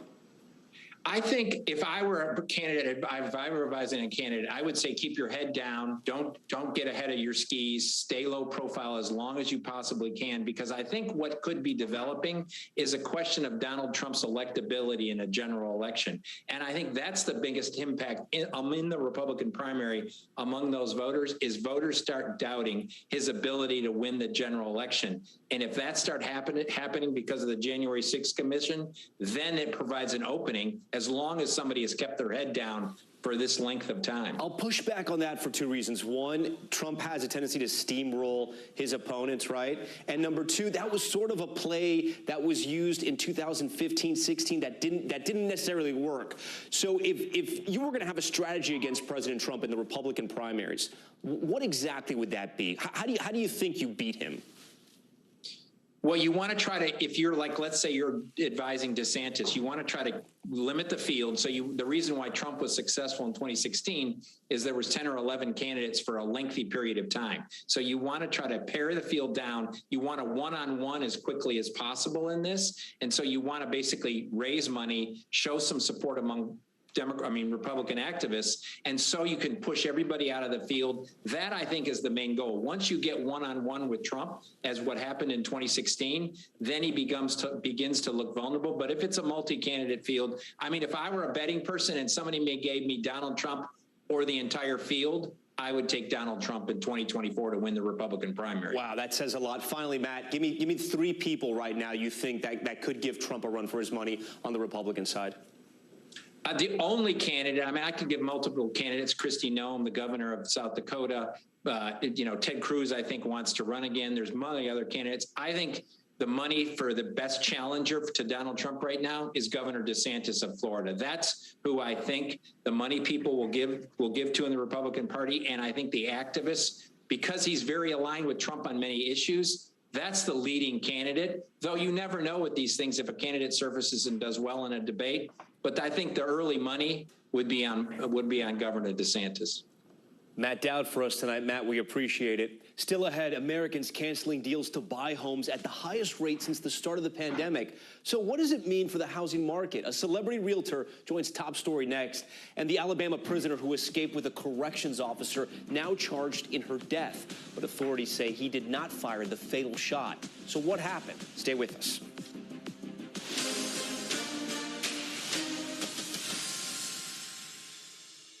To cover the news, you have to be in it. This is how so many towns and cities are protecting themselves. They're pushing the gates open. Was there a school officer on campus? That's what we've been told. No. Top Story with Tom Llamas, weeknights at 7 on NBC News Now. From Brooklyn, we're next to the subway station. The state's reservoirs are alarmingly low. War will pass them by.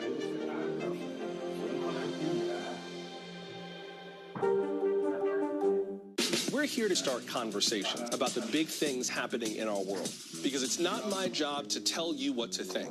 My job is to think about what you tell me. Now Tonight with Joshua Johnson, streaming weeknights at 8 on NBC News Now.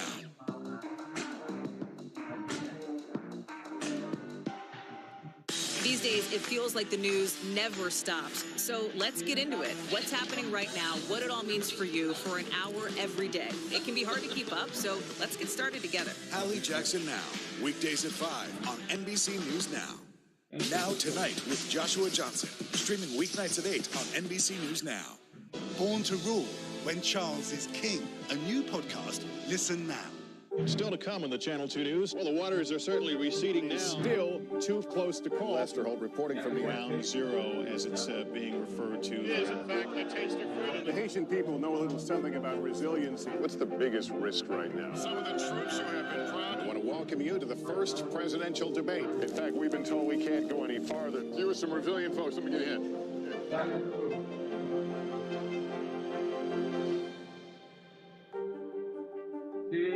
Harry Styles! Now Tonight with Joshua Johnson, streaming weeknights at 8 on NBC News Now. No stress, no mess, just yum. That's it.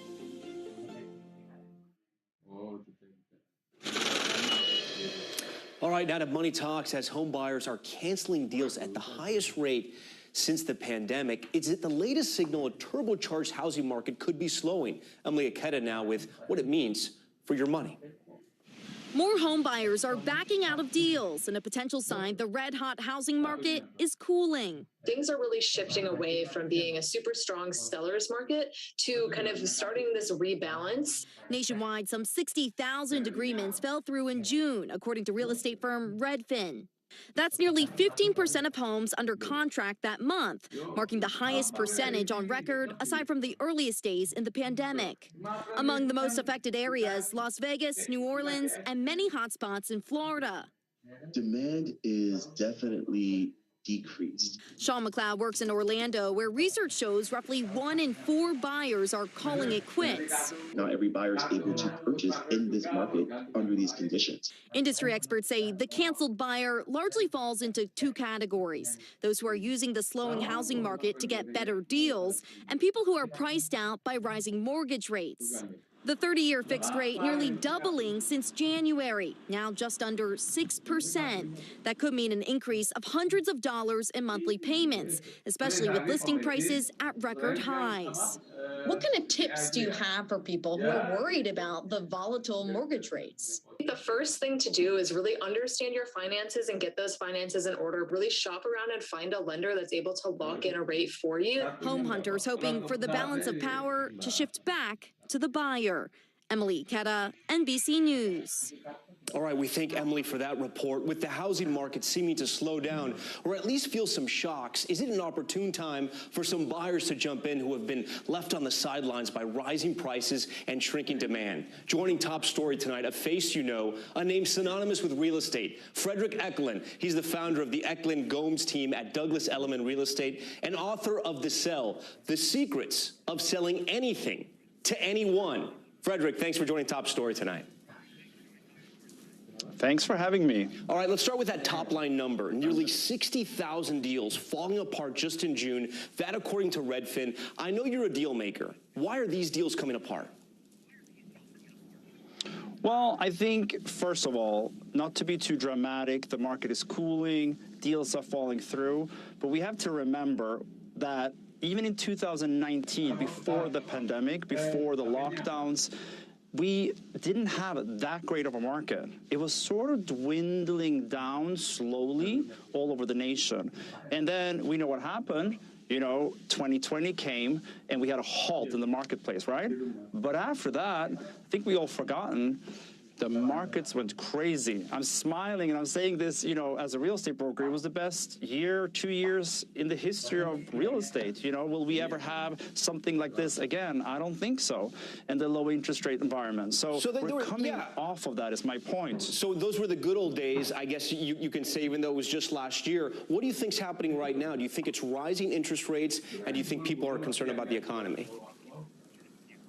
Yeah, and that's my point. It's not like we're going into, let's say, a bad market. We're coming off these record highs. And even, let's say, New York, Q2, we still had the highest median price ever measured in New York. So we're coming off hot markets, very high velocity, crazy busy. And I think people are taking a little bit of a pause here in the summer. People are, let's say, a little exhausted almost. You know, certainly a lot of people traded, a lot of people bought, sold, and moved around in the country a lot in the last year and a half. So we're taking a little bit of a breather, and that's what we're seeing. Also higher inventory and then higher interest rates. And my tip right now, if you're a buyer, Yeah, no, go for it. I was going to ask you exactly that. Go for it.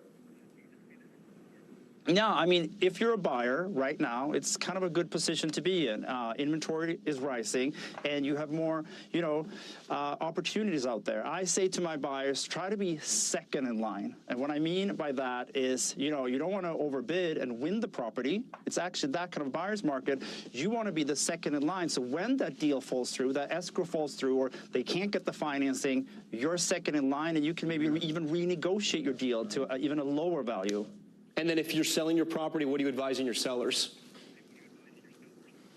Well, if you're a seller right now, you got to have patience. And a lot of people are taking off their properties, believe it or not, and then maybe bring it back in September, which I'm not sure it's that great of a strategy, because I think we're going to see even more price reductions in the fall with all that inventory coming on again. So what we're seeing in the luxury market, of course, is people are not really reducing prices, but there's a whisper campaign, if you will, around sort of the unpublished price, and people are really ready to negotiate and take, you know, a hit on the asking price. What trends are you seeing? We have this list from CNBC about the top 10 markets that are cooling. A lot of them are in the Bay Area, and when we talked about 60,000 of those deals coming apart, almost nearly all of them were in the state of Florida. So do you see bubbles in the Bay Area and parts of California and Florida, or was just there were so much real estate transactions happening that it's just starting to cool naturally?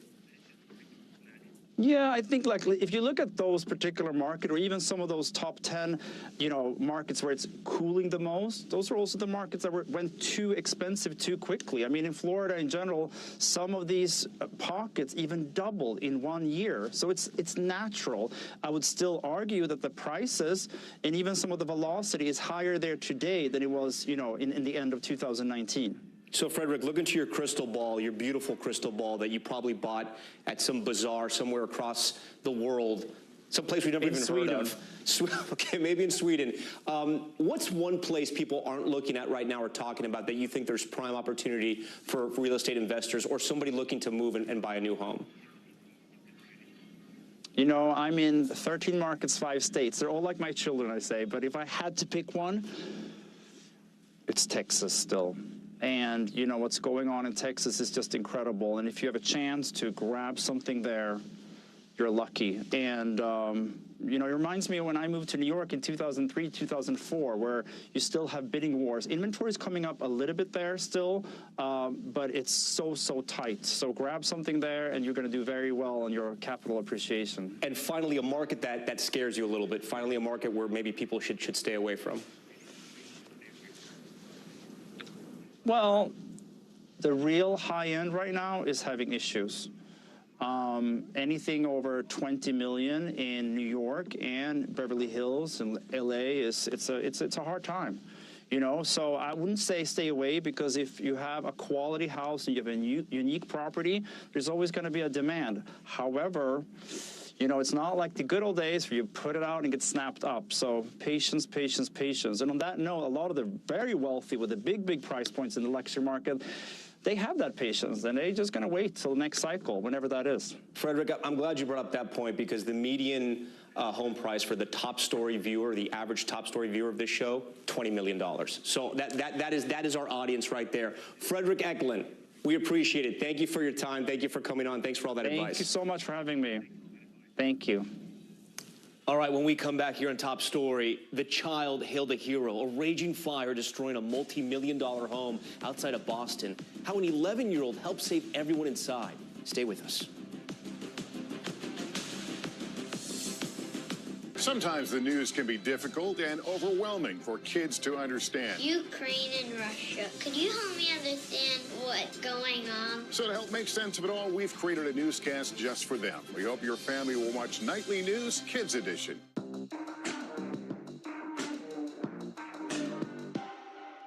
Born to Rule, When Charles is King. A new podcast. Listen now. Now Tonight with Joshua Johnson. Streaming weeknights at 8 on NBC News Now.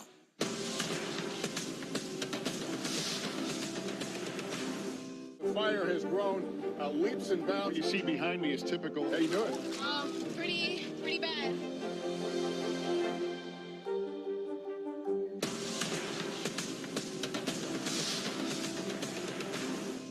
News is happening now. Look at what's making headlines around the world. We're coming on the air with breaking news. This is a significant moment. Whenever it happens, wherever you are, NBC News, streaming free now. The fire has grown leaps and bounds. You see behind me is typical. How you doing? Pretty bad. And what do you love about fatherhood? The chaos, the learning. Is climate change one of your top priorities? What's your message to girls who want to make a difference in their own communities? Believe in yourself. Top Story with Tom Llamas is your news playlist on NBC News Now. And now, you can listen to it as a podcast. Available anytime and anywhere. Now Tonight with Joshua Johnson. Streaming weeknights at 8 on NBC News Now. The fire has grown leaps and bounds. You see behind me is typical. How you doing? Pretty bad. Harry Styles!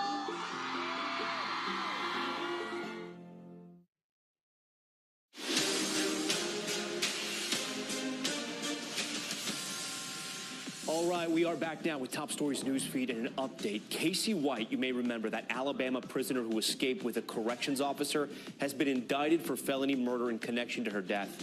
White was taken into custody in Indiana in May after 11 days on the run. A coroner ruled Vicky White died by suicide, but Casey is now being charged with causing her death. He's also facing a capital murder charge from 2015. An investigation tonight after a massive fire destroyed a multi-million-dollar home in Massachusetts. Take a look at this. The new video shows flames ripping through this house about 20 miles outside of Boston. 3 people home at the time. The homeowner telling NBC Boston that his 11-year-old son saw the flames and alerted a painter on the 2nd floor, getting everyone out unharmed. No word yet on what caused that fire. And Google says it's investigating reports restaurants are being extorted through Google reviews. A New York Times report found restaurants across the country, including many with Michelin stars, have recently been inundated with 1-star reviews. The restaurants say they then receive a message requesting a $75 gift card to remove it. In a statement to NBC News, Google says it is working to identify the fraudulent and suspicious posts. Okay, next tonight, First Lady Jill Biden facing backlash for a remark she made about Latinos at an event in Texas. NBC's Peter Alexander has more on the comments, and tonight, her apology. Tonight, Dr. Jill Biden learning a painful political lesson. The first Lady to work outside the White House teaching at a Virginia community college, apologizing for a misstep Monday. During a speech to the nation's largest Latino civil rights group intended to celebrate the community's diversity. Your fight is our fight, and we will stand with you. Making headlines for a controversial comment after fumbling the pronunciation of New York's famed bodegas. The diversity of this community, as distinct as the bodegas of the Bronx, as beautiful as the blossoms of Miami, and as unique as the breakfast tacos here in San Antonio. The audience cheered, but the scripted comment generated backlash on social media. One prominent Hispanic group encouraging the First Lady and her team to take time to better understand the complexities of our people and communities, adding, "We are not tacos." Dr. Biden's spokesman today tweeting the First Lady apologizes that her words conveyed anything but pure admiration and love for the Latino community. Dr. Biden has been a relentless advocate for her husband's agenda, visiting 40 states in less than 18 months. But this appearance is bringing unwanted attention to the president's closest political partner. Peter Alexander, NBC News. All right, we thank Peter for that. For more on Biden's flub and the potential political backlash, we are joined by former Republican Congressman and NBC News political analyst Carlos Curbelo and CEO of Voto Latino and NBC News contributor Maria Teresa Kumar. Thank you both for joining Top Story tonight. So first, I want to get both of your reactions to the First Lady's comments in San Antonio. And I want to start with Maria Teresa first. Maria, can you tell me what you thought when you first heard this, and do you think the apology is enough? You know, at the end of the day, what we wanted to look at is whether or not the words match the deeds. And did she flub? Was it imperfect? Yes. But the deeds of what this administration has done for the Latino community and Americans at large really speak to their values. When you look at the billions of dollars through the American Recovery Act, for example, that they're spending on retraining farm workers, on making sure that farm workers have fair wages. When you start looking at the billions poured into small businesses, where Latinos are one of the fastest purveyors of new businesses. When we're talking about making sure that mixed status families also get economic relief because of the pandemic, that's what we should be looking at.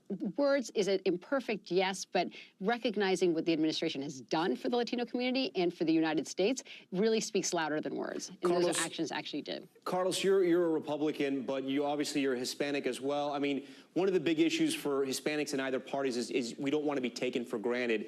How bad do you think this was, and do you think it took too long for her to come out and apologize?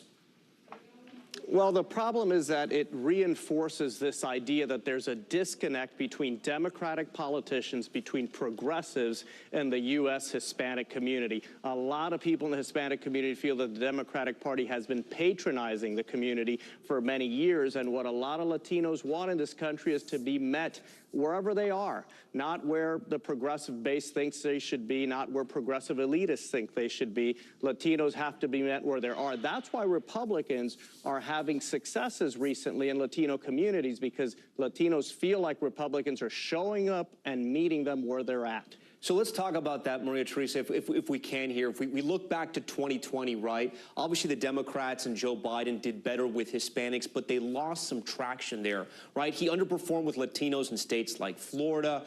Also, you know, of course, because of the large Cuban-American population there and Venezuelan Americans as well. What do you think their problem was in 2020? And do you think they've taken the right steps to rectify that? Yeah, I know that this is going to sound controversial, but they doubled down on the Latino community, and Florida is absolutely a unique example, and you mentioned it. The interesting piece about Florida is that Latinos, Republican Latinos, have had a history of voting in Florida, and as a result, it has curbed the anti-immigrant legislation that you see in other states. Now, DeSantis is trying to take that mantle and basically say we can join the rest of the rest of the states like Texas and like Arizona, where they have show me your paper laws. But up to this point, that hasn't been the case. Our theory at Vote a Latino is that if you participate, then people actually get down to policies. In this case, what we're seeing with some Latinos emerging out of the Republican Party, even like in a state like South Florida, that is a case where it is a redrawn district. Most people recognize that there's finite resources, and the best way to invest is during a congressional race that's going to kind of come in November, because that new district that was identified in South Texas is going to be consolidated by the Democrats. And so, yes, the Florida is a very unique case, but it's also the only state where young Latinos will never overtake the older Latino vote. Texas, for example, 52% of the classrooms are Latino. Georgia, 20% of the classrooms are Latino youth. When you look at Arizona, 37% of them are Latino youth. And those young people, they believe that climate change is real. They believe that women should have access and agency over their bodies. They also believe that there should be gun reforms. And this is not Vote Latino talking. These are studies that have been done on battleground states where we find that young people and Latinos as a whole deeply believe that there should be a pathway to not only a better life, but that there is a role in government for them to attribute to that. Maria Teresa, I find that research fascinating, but poll after poll, regardless of where you're from, shows the top issues are not social issues, they're not the environment, it's the economy. So, Carlos, I ask you, can Republicans make inroads here? And with Democrats, facing an uphill battle when it comes to the midterms here, do they have to focus more speaking about the economy, especially when they speak to Hispanic voters? Definitely, Tom. The economy is number one when it comes to Hispanic voters, just like it's number one when it comes to the rest of the country. I remind people, Latinos came to this country seeking the opportunity to work, freedom and the opportunity to work. During the pandemic, Republicans made a lot of gains with Latinos. Why? Because it was Democrats keeping states and businesses shut down, schools closed. Latinos were impacted by those closures.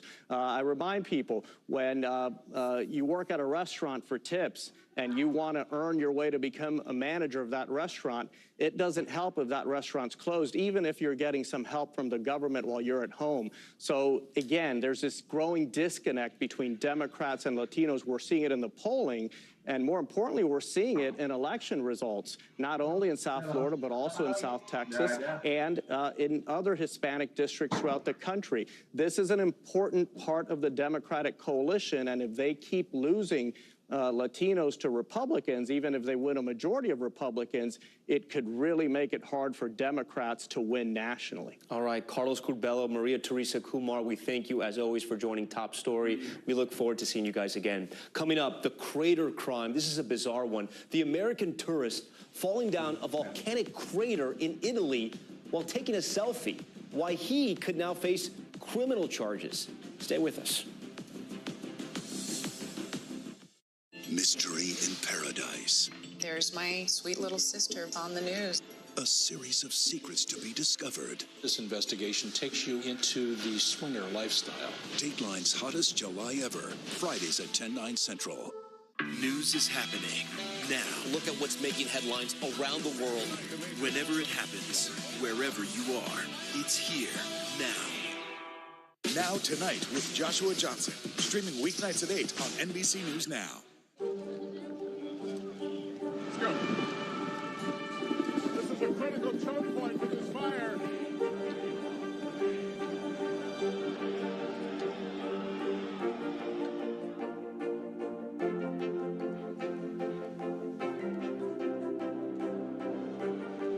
Unnecessary, unjustifiable, illegal. And good evening from New Orleans. Late military operation witnessing the massive crowds. I admire you both. Nice to spend some time with you. Appreciate it.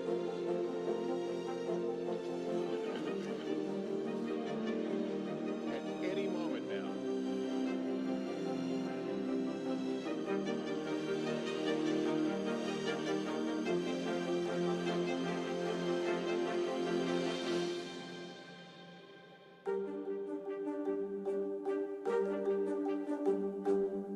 Desire, deception, and a double cross. The Seduction, a deadly love story only Dateline and Keith Morrison can tell. Listen now, wherever you get your podcasts. These days, it feels like the news never stops. So let's get into it. What's happening right now, what it all means for you for an hour every day. It can be hard to keep up, so let's get started together. Hallie Jackson Now, weekdays at 5 on NBC News Now. All right, we are back now with Top Stories Global Watch, and the U.S. says a top ISIS leader was killed in a U.S. airstrike in northwest Syria. The strike also seriously wounding another senior Islamic State official. This is the latest action by the U.S. to stop the terror organization as various parts of Syria and Iraq see a resurgence. The strike also coming as President Biden heads to the Middle East. And an American tourist could face charges in Italy after falling into a crater while taking a selfie on the famed Mount Vesuvius. Authorities say 23-year-old Philip Carroll was hiking a forbidden trail when he dropped his phone into the nearly 1,000-foot deep crater. He then went after it before falling several meters and getting stuck. Guides were forced to rescue him using rope. He was injured and immediately taken into custody. Okay, when we come back, the spectacular images released by NASA. But what do they tell us about our universe? The one and only Neil deGrasse Tyson in the house. He's gonna be live on Top Story in just moments to break it all down and get this, explain the universe to us. Stay with us.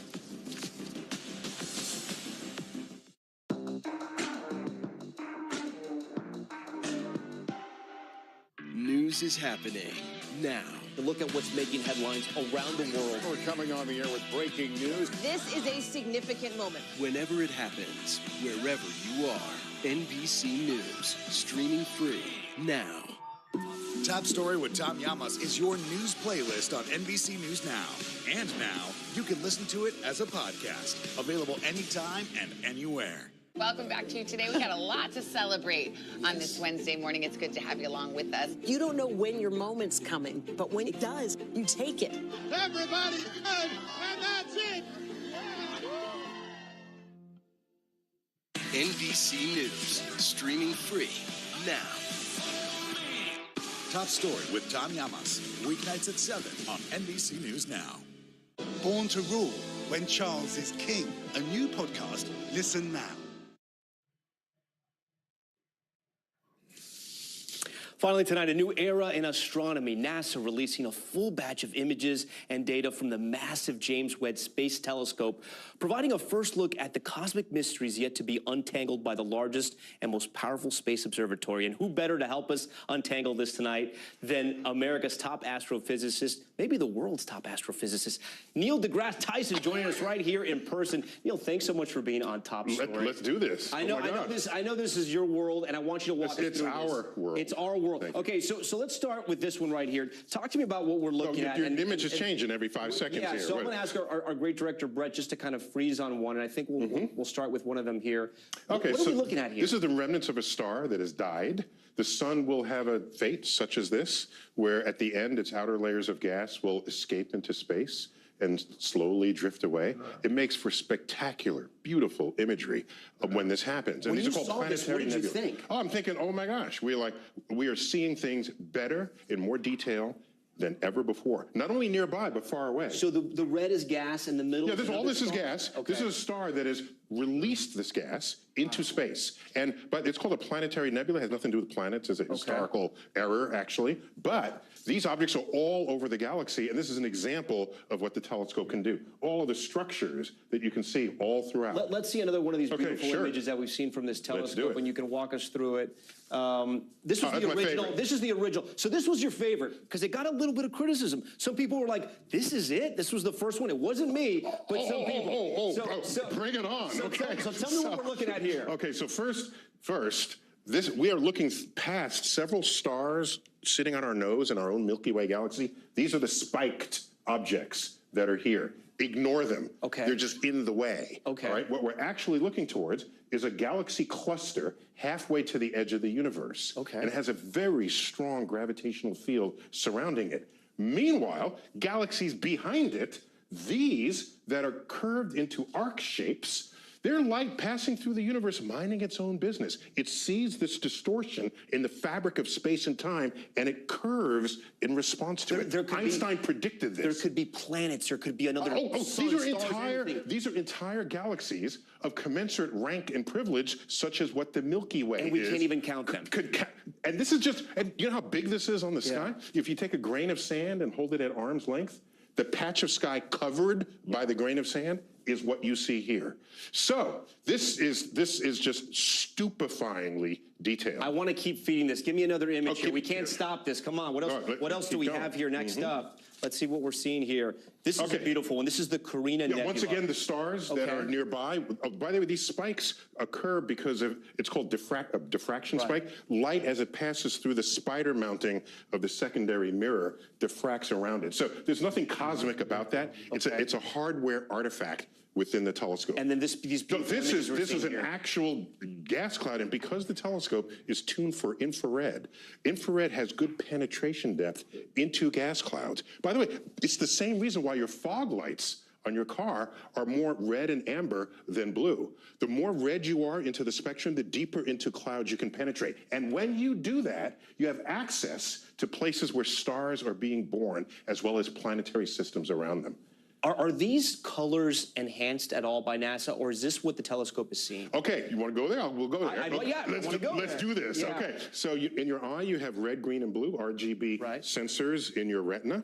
And what happens is, what we define as visible light is the light that comes through and is detected by these three. Those get combined into a single color image of what you see in your brain. Okay. Now, think about that. This entire telescope is tuned for the infrared. You can't see infrared. Okay. But what the telescope does is it can take images in 3 different bands, separate bands of the infrared. Then you hand it an RGB and create a color picture, which is the color you would see if your eyes could see infrared. So it's authentic and legit. We thank you so much for joining Top Story tonight. This last one, we got 10 seconds. Okay, this is Stephan's Quintet. 5 galaxies go bump in the night. I don't know if you knew that. I thought there was no sound in space. I learned that they bump without sound. We got to go. Neil deGrasse Tyson, thank you so much. This is all beautiful. Good. Looking forward to the future. Thanks so much for watching Top Story. I'm Tom Llamas, New York. Stay right there. More news on the way.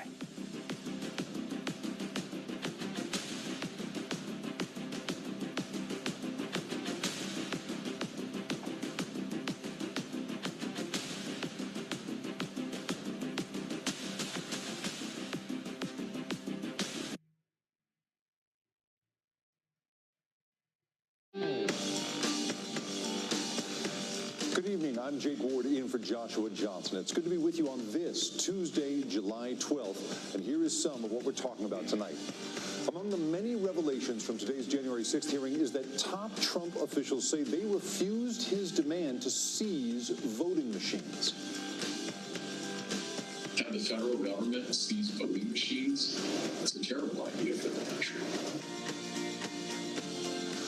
We'll also examine what the committee calls, quote, an unhinged meeting that led up to it.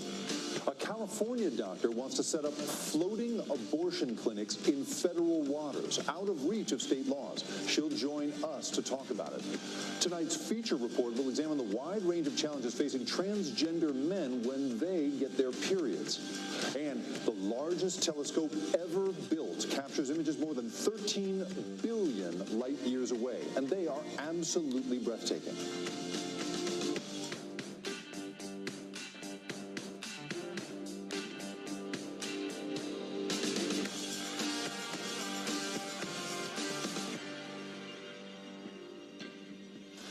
On the night of December 18th, 2020, the Oval Office was unhinged. That's the word used by people who witnessed it that day. It was filled with people threatening each other, screaming profanities, with some almost getting into a physical fight, all because former President Trump did not want to accept that he had lost the 2020 election. Oh, yeah. It was not a casual meeting. At times, there were people shouting at each other, hurling insults at each other. It wasn't just sort of people sitting around on a couch, like chit-chatting. Flynn screamed at me that I was a quitter and everything, kept on standing up and turning around and screaming at me. We landed where we started the meeting, at least from a structural standpoint, which was Sidney Powell was fighting, Mike Flynn was fighting. They were looking for avenues that would result in President Trump remaining President Trump for a second term. And here's more evidence that figured prominently in today's hearing, a tweet sent by Trump on the day after that, quote, unhinged meeting, in which he wrote on December 19th, 2020, quote, big protest in D.C. on January 6th. Be there, will be wild. Committee member Representative Jamie Raskin pointed out how right-wing extremist groups were galvanized by those words. One user asked, is the 6th D-Day? Is that why Trump wants everyone there? Another asserted, Trump just told us all to come armed. A, this is happening. A third took it even further. It will be wild means we need volunteers for the firing squad. We also heard from former White House counsel Pat Cipollone as part of a videotaped interview from his testimony behind closed doors last week. Cipollone was present during several key meetings related to Trump's attempt to stay in power and overturn the 2020 election, including a gobsmacking moment when Trump wanted to seize voting machines.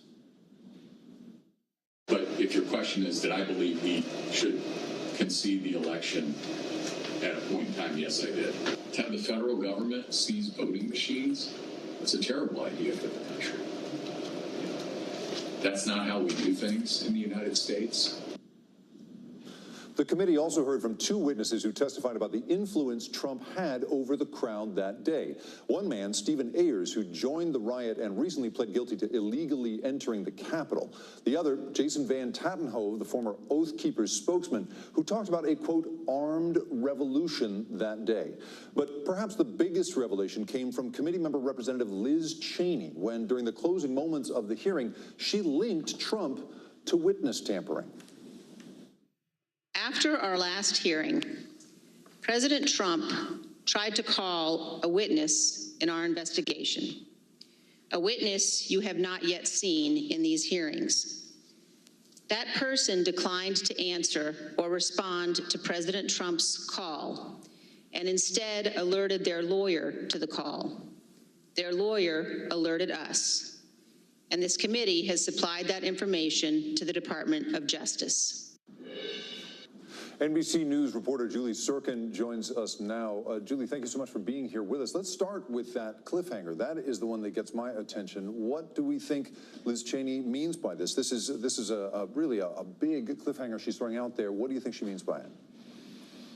Yeah, you're not alone, Jake. I was in the room when she made those closing remarks, and everyone's ears sort of perked up at that moment. Not that they weren't paying intense attention the entire time, but it was the second hearing in a row that Vice Chair Liz Cheney made that kind of cliffhanger where she alluded that former President Trump or his allies may have tried to pressure witnesses, may have gone so far as witness tampering those exact people that the committee was in talks with. Now, Benny Thompson, the chairman of the committee tonight, told reporters that he does know who Liz Cheney was talking about. He didn't reveal whether this person would be present at a future hearing, namely the one that's happening next Thursday. And he said, look, this is something the Justice Department is now looking into, so we'll have to see how the cards land. So it sounds as if we just don't know at this point whether that witness is going to show up there. But your sense is that next Thursday we may not hear from that person. Yeah, Benny Thompson alluded to the fact that this is something they're going to have the Justice Department look at. Look, they may play a portion of their closed testimony, but it doesn't sound like for sure that this person is going to be at next week's hearing. And Julie, what about Pat Cipollone, right? That testimony was also something lawmakers seem to want to hear a lot more from. Do we think we can hear more from him in future?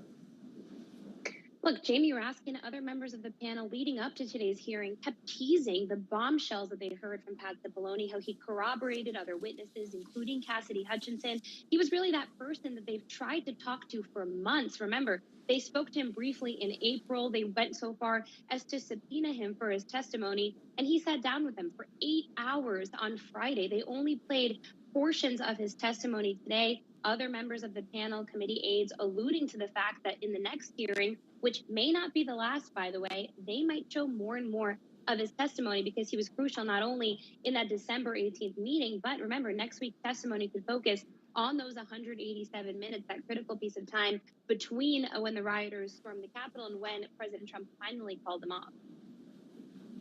Well, we're obviously looking forward to seeing this next hearing. We're expecting to see it in prime time on Thursday. There are so many things that were teased today about what might show up in it and in future.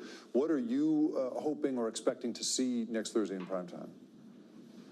Yeah, look, we don't know who the witness is going to be yet at that hearing, but because it's in prime time, as you pointed out, the first hearing started in prime time. This one is now in prime time. It could be the last hearing, but Benny Thompson did not close the door tonight. At future hearings, even after they potentially write their public report, we know it will zero in on that period of time that President Trump didn't issue a message to his supporters, didn't tell them to go home and leave the Capitol, because what they've done so far and what they were able to lay out so methodically through the last 7 hearings is exactly how much influence former President Trump had, both in pressuring his allies, the Department of Justice, his vice president, election officials, and today linking pretty clearly and effectively just how much influence he had in the rioters themselves. Stephen Ayers, someone we heard from today, said he left when President Trump told him to leave. And I think that was very telling, and it was a very pivotal moment just being in the room. You could see people really paid attention to that connection they were making. And Julie, I guess I'm wondering, for those of us who have not been in that room, what is that like? It's all very formal. It all seems very composed, but I can't help but imagine that there's a lot of tension in that room. What does it just feel like to be there? Tell me about that. Yeah, my head was on a swivel, especially today, because the officers who were there, Officer Spinone, Dunn, Ganell, Hodges, they've been in the room every hearing. Those are the people I've personally been paying the closest attention to, especially today when they were sitting feet away from a rioter who was in the Capitol on that day. There was just a tremendous amount of emotion and tension in the room, perhaps more than people can even imagine when they're watching on their television screens. Every little reaction, every little movement is something that we notice when we sit in the center of the room as reporters. And so just every hearing felt like one was building on top of the other. And today certainly hit that mark as well. A long period of drama here. NBC News reporter Julie Zirkin, thank you so much for being here. And we're joined now by NBC's senior national politics reporter, Jonathan Allen. Thank you so much for being here. And, we spoke last night, and I wanted to hear your impressions then. I really want to hear your impressions after today's hearing. What stuck out to you? Well, this was the most difficult assignment for the January 6th committee because they are trying to make the link between Donald Trump's actions and the riot at the Capitol. And those, at least from what we saw today, are not direct links. There's not a missive from Donald Trump telling his supporters that they should storm the Capitol. What there is, however, is a lot of evidence that they took inspiration from what he said, that people around him had good reason to know that that's what was going on. There was indication of connections between Michael Flynn and Roger Stone, two longtime advisors to Trump, and these extremist groups, the Proud Boys and the Oath Keepers.